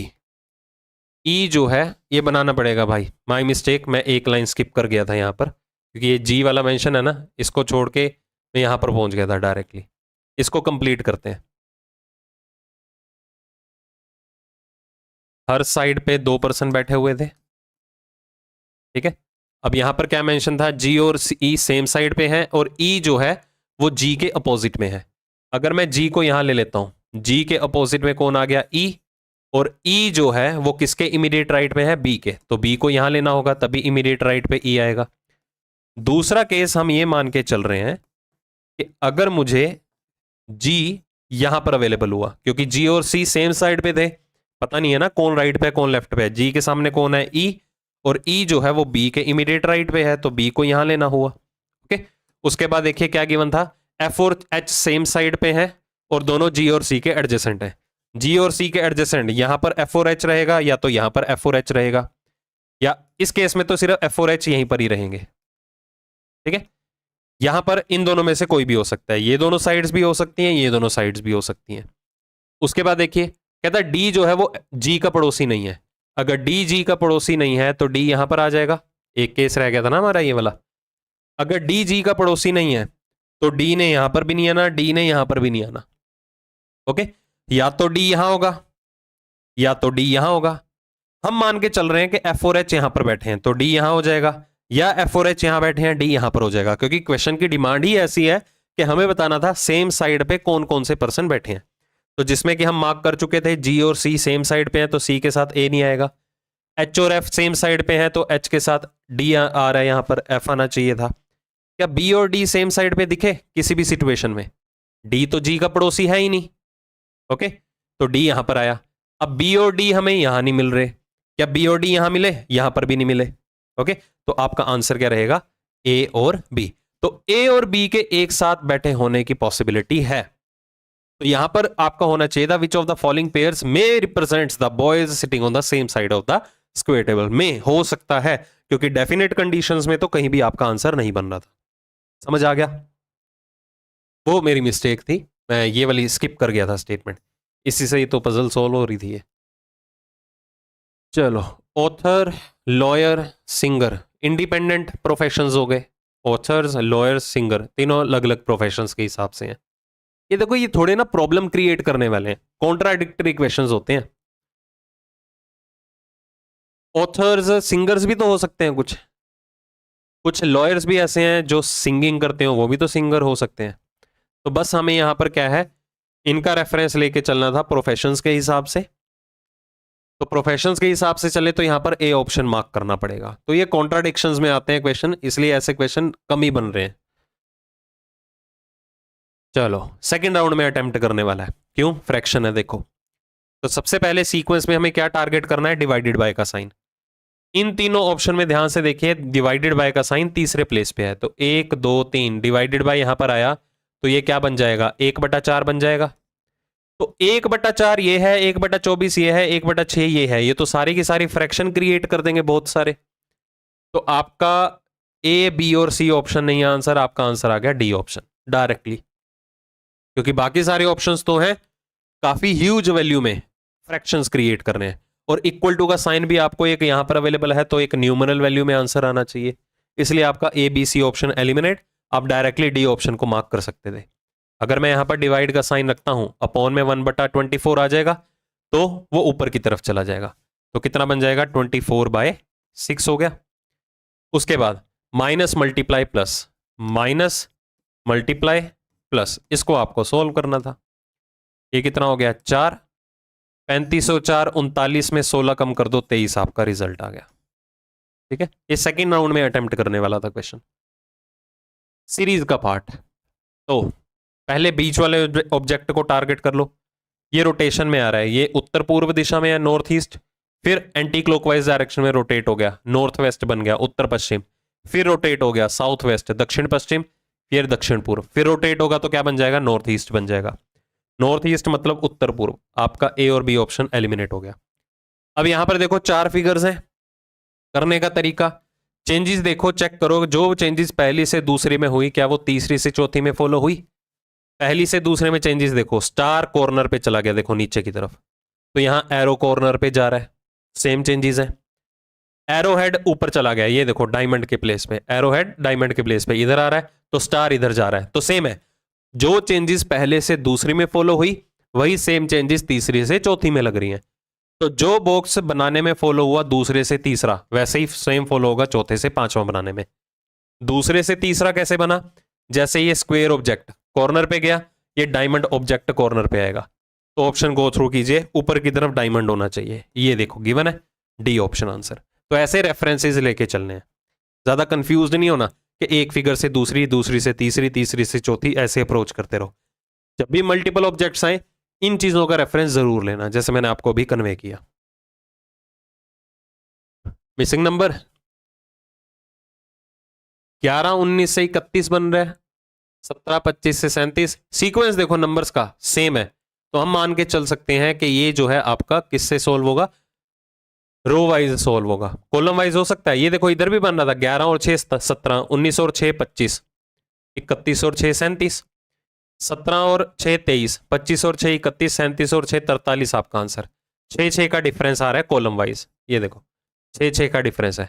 Row wise कर सकते थे 11 और 8 19, 19 और 12 31, इसमें भी 8 का डिफरेंस है, इसमें 12 का है, ये भी देखो 8 का है तो इधर 12 का आएगा। तो चाहे रो वाइज सॉल्व कीजिए चाहे कॉलम वाइज सॉल्व कीजिए, कोई इशू नहीं है, रिजल्ट इधर 43 रहेगा। ठीक है, चलो ये हमारा 25वां क्वेश्चन था। उम्मीद करता हूं कि इसमें 38 से 40 नंबर तो आगे होंगे। थोड़ा कैलकुलेटिव था, मॉडरेट लेवल की तरफ ज्यादा था ये वाला सेट। गलतियां की होंगी काफियों ने जल्दबाजी में आके, कोई इशू नहीं है, हर चैलेंज के लिए रेडी रहिए। मैं तो कहता हूं ये जेन्युइन था मॉक, क्योंकि आपके माइंड में इमेज बन रखी है इस तरह की कि पिछले साल की तरह ही आएंगे पेपर, चैलेंजिंग हो सकता है, कोई भी सेक्शन चैलेंजिंग हो सकता है, तो हर चीज के लिए आपको रेडी रहना है, मेंटली प्रिपेयर होकर चलना है। अगर आपको ये कैलकुलेटिव लगा है तो सभी के लिए कैलकुलेटिव था, इजी आया तो वो सभी के लिए इजी होगा। ठीक है, चलो जल्दी मिलते हैं फिर अगले मॉक टेस्ट के सॉल्यूशन के साथ। Take care.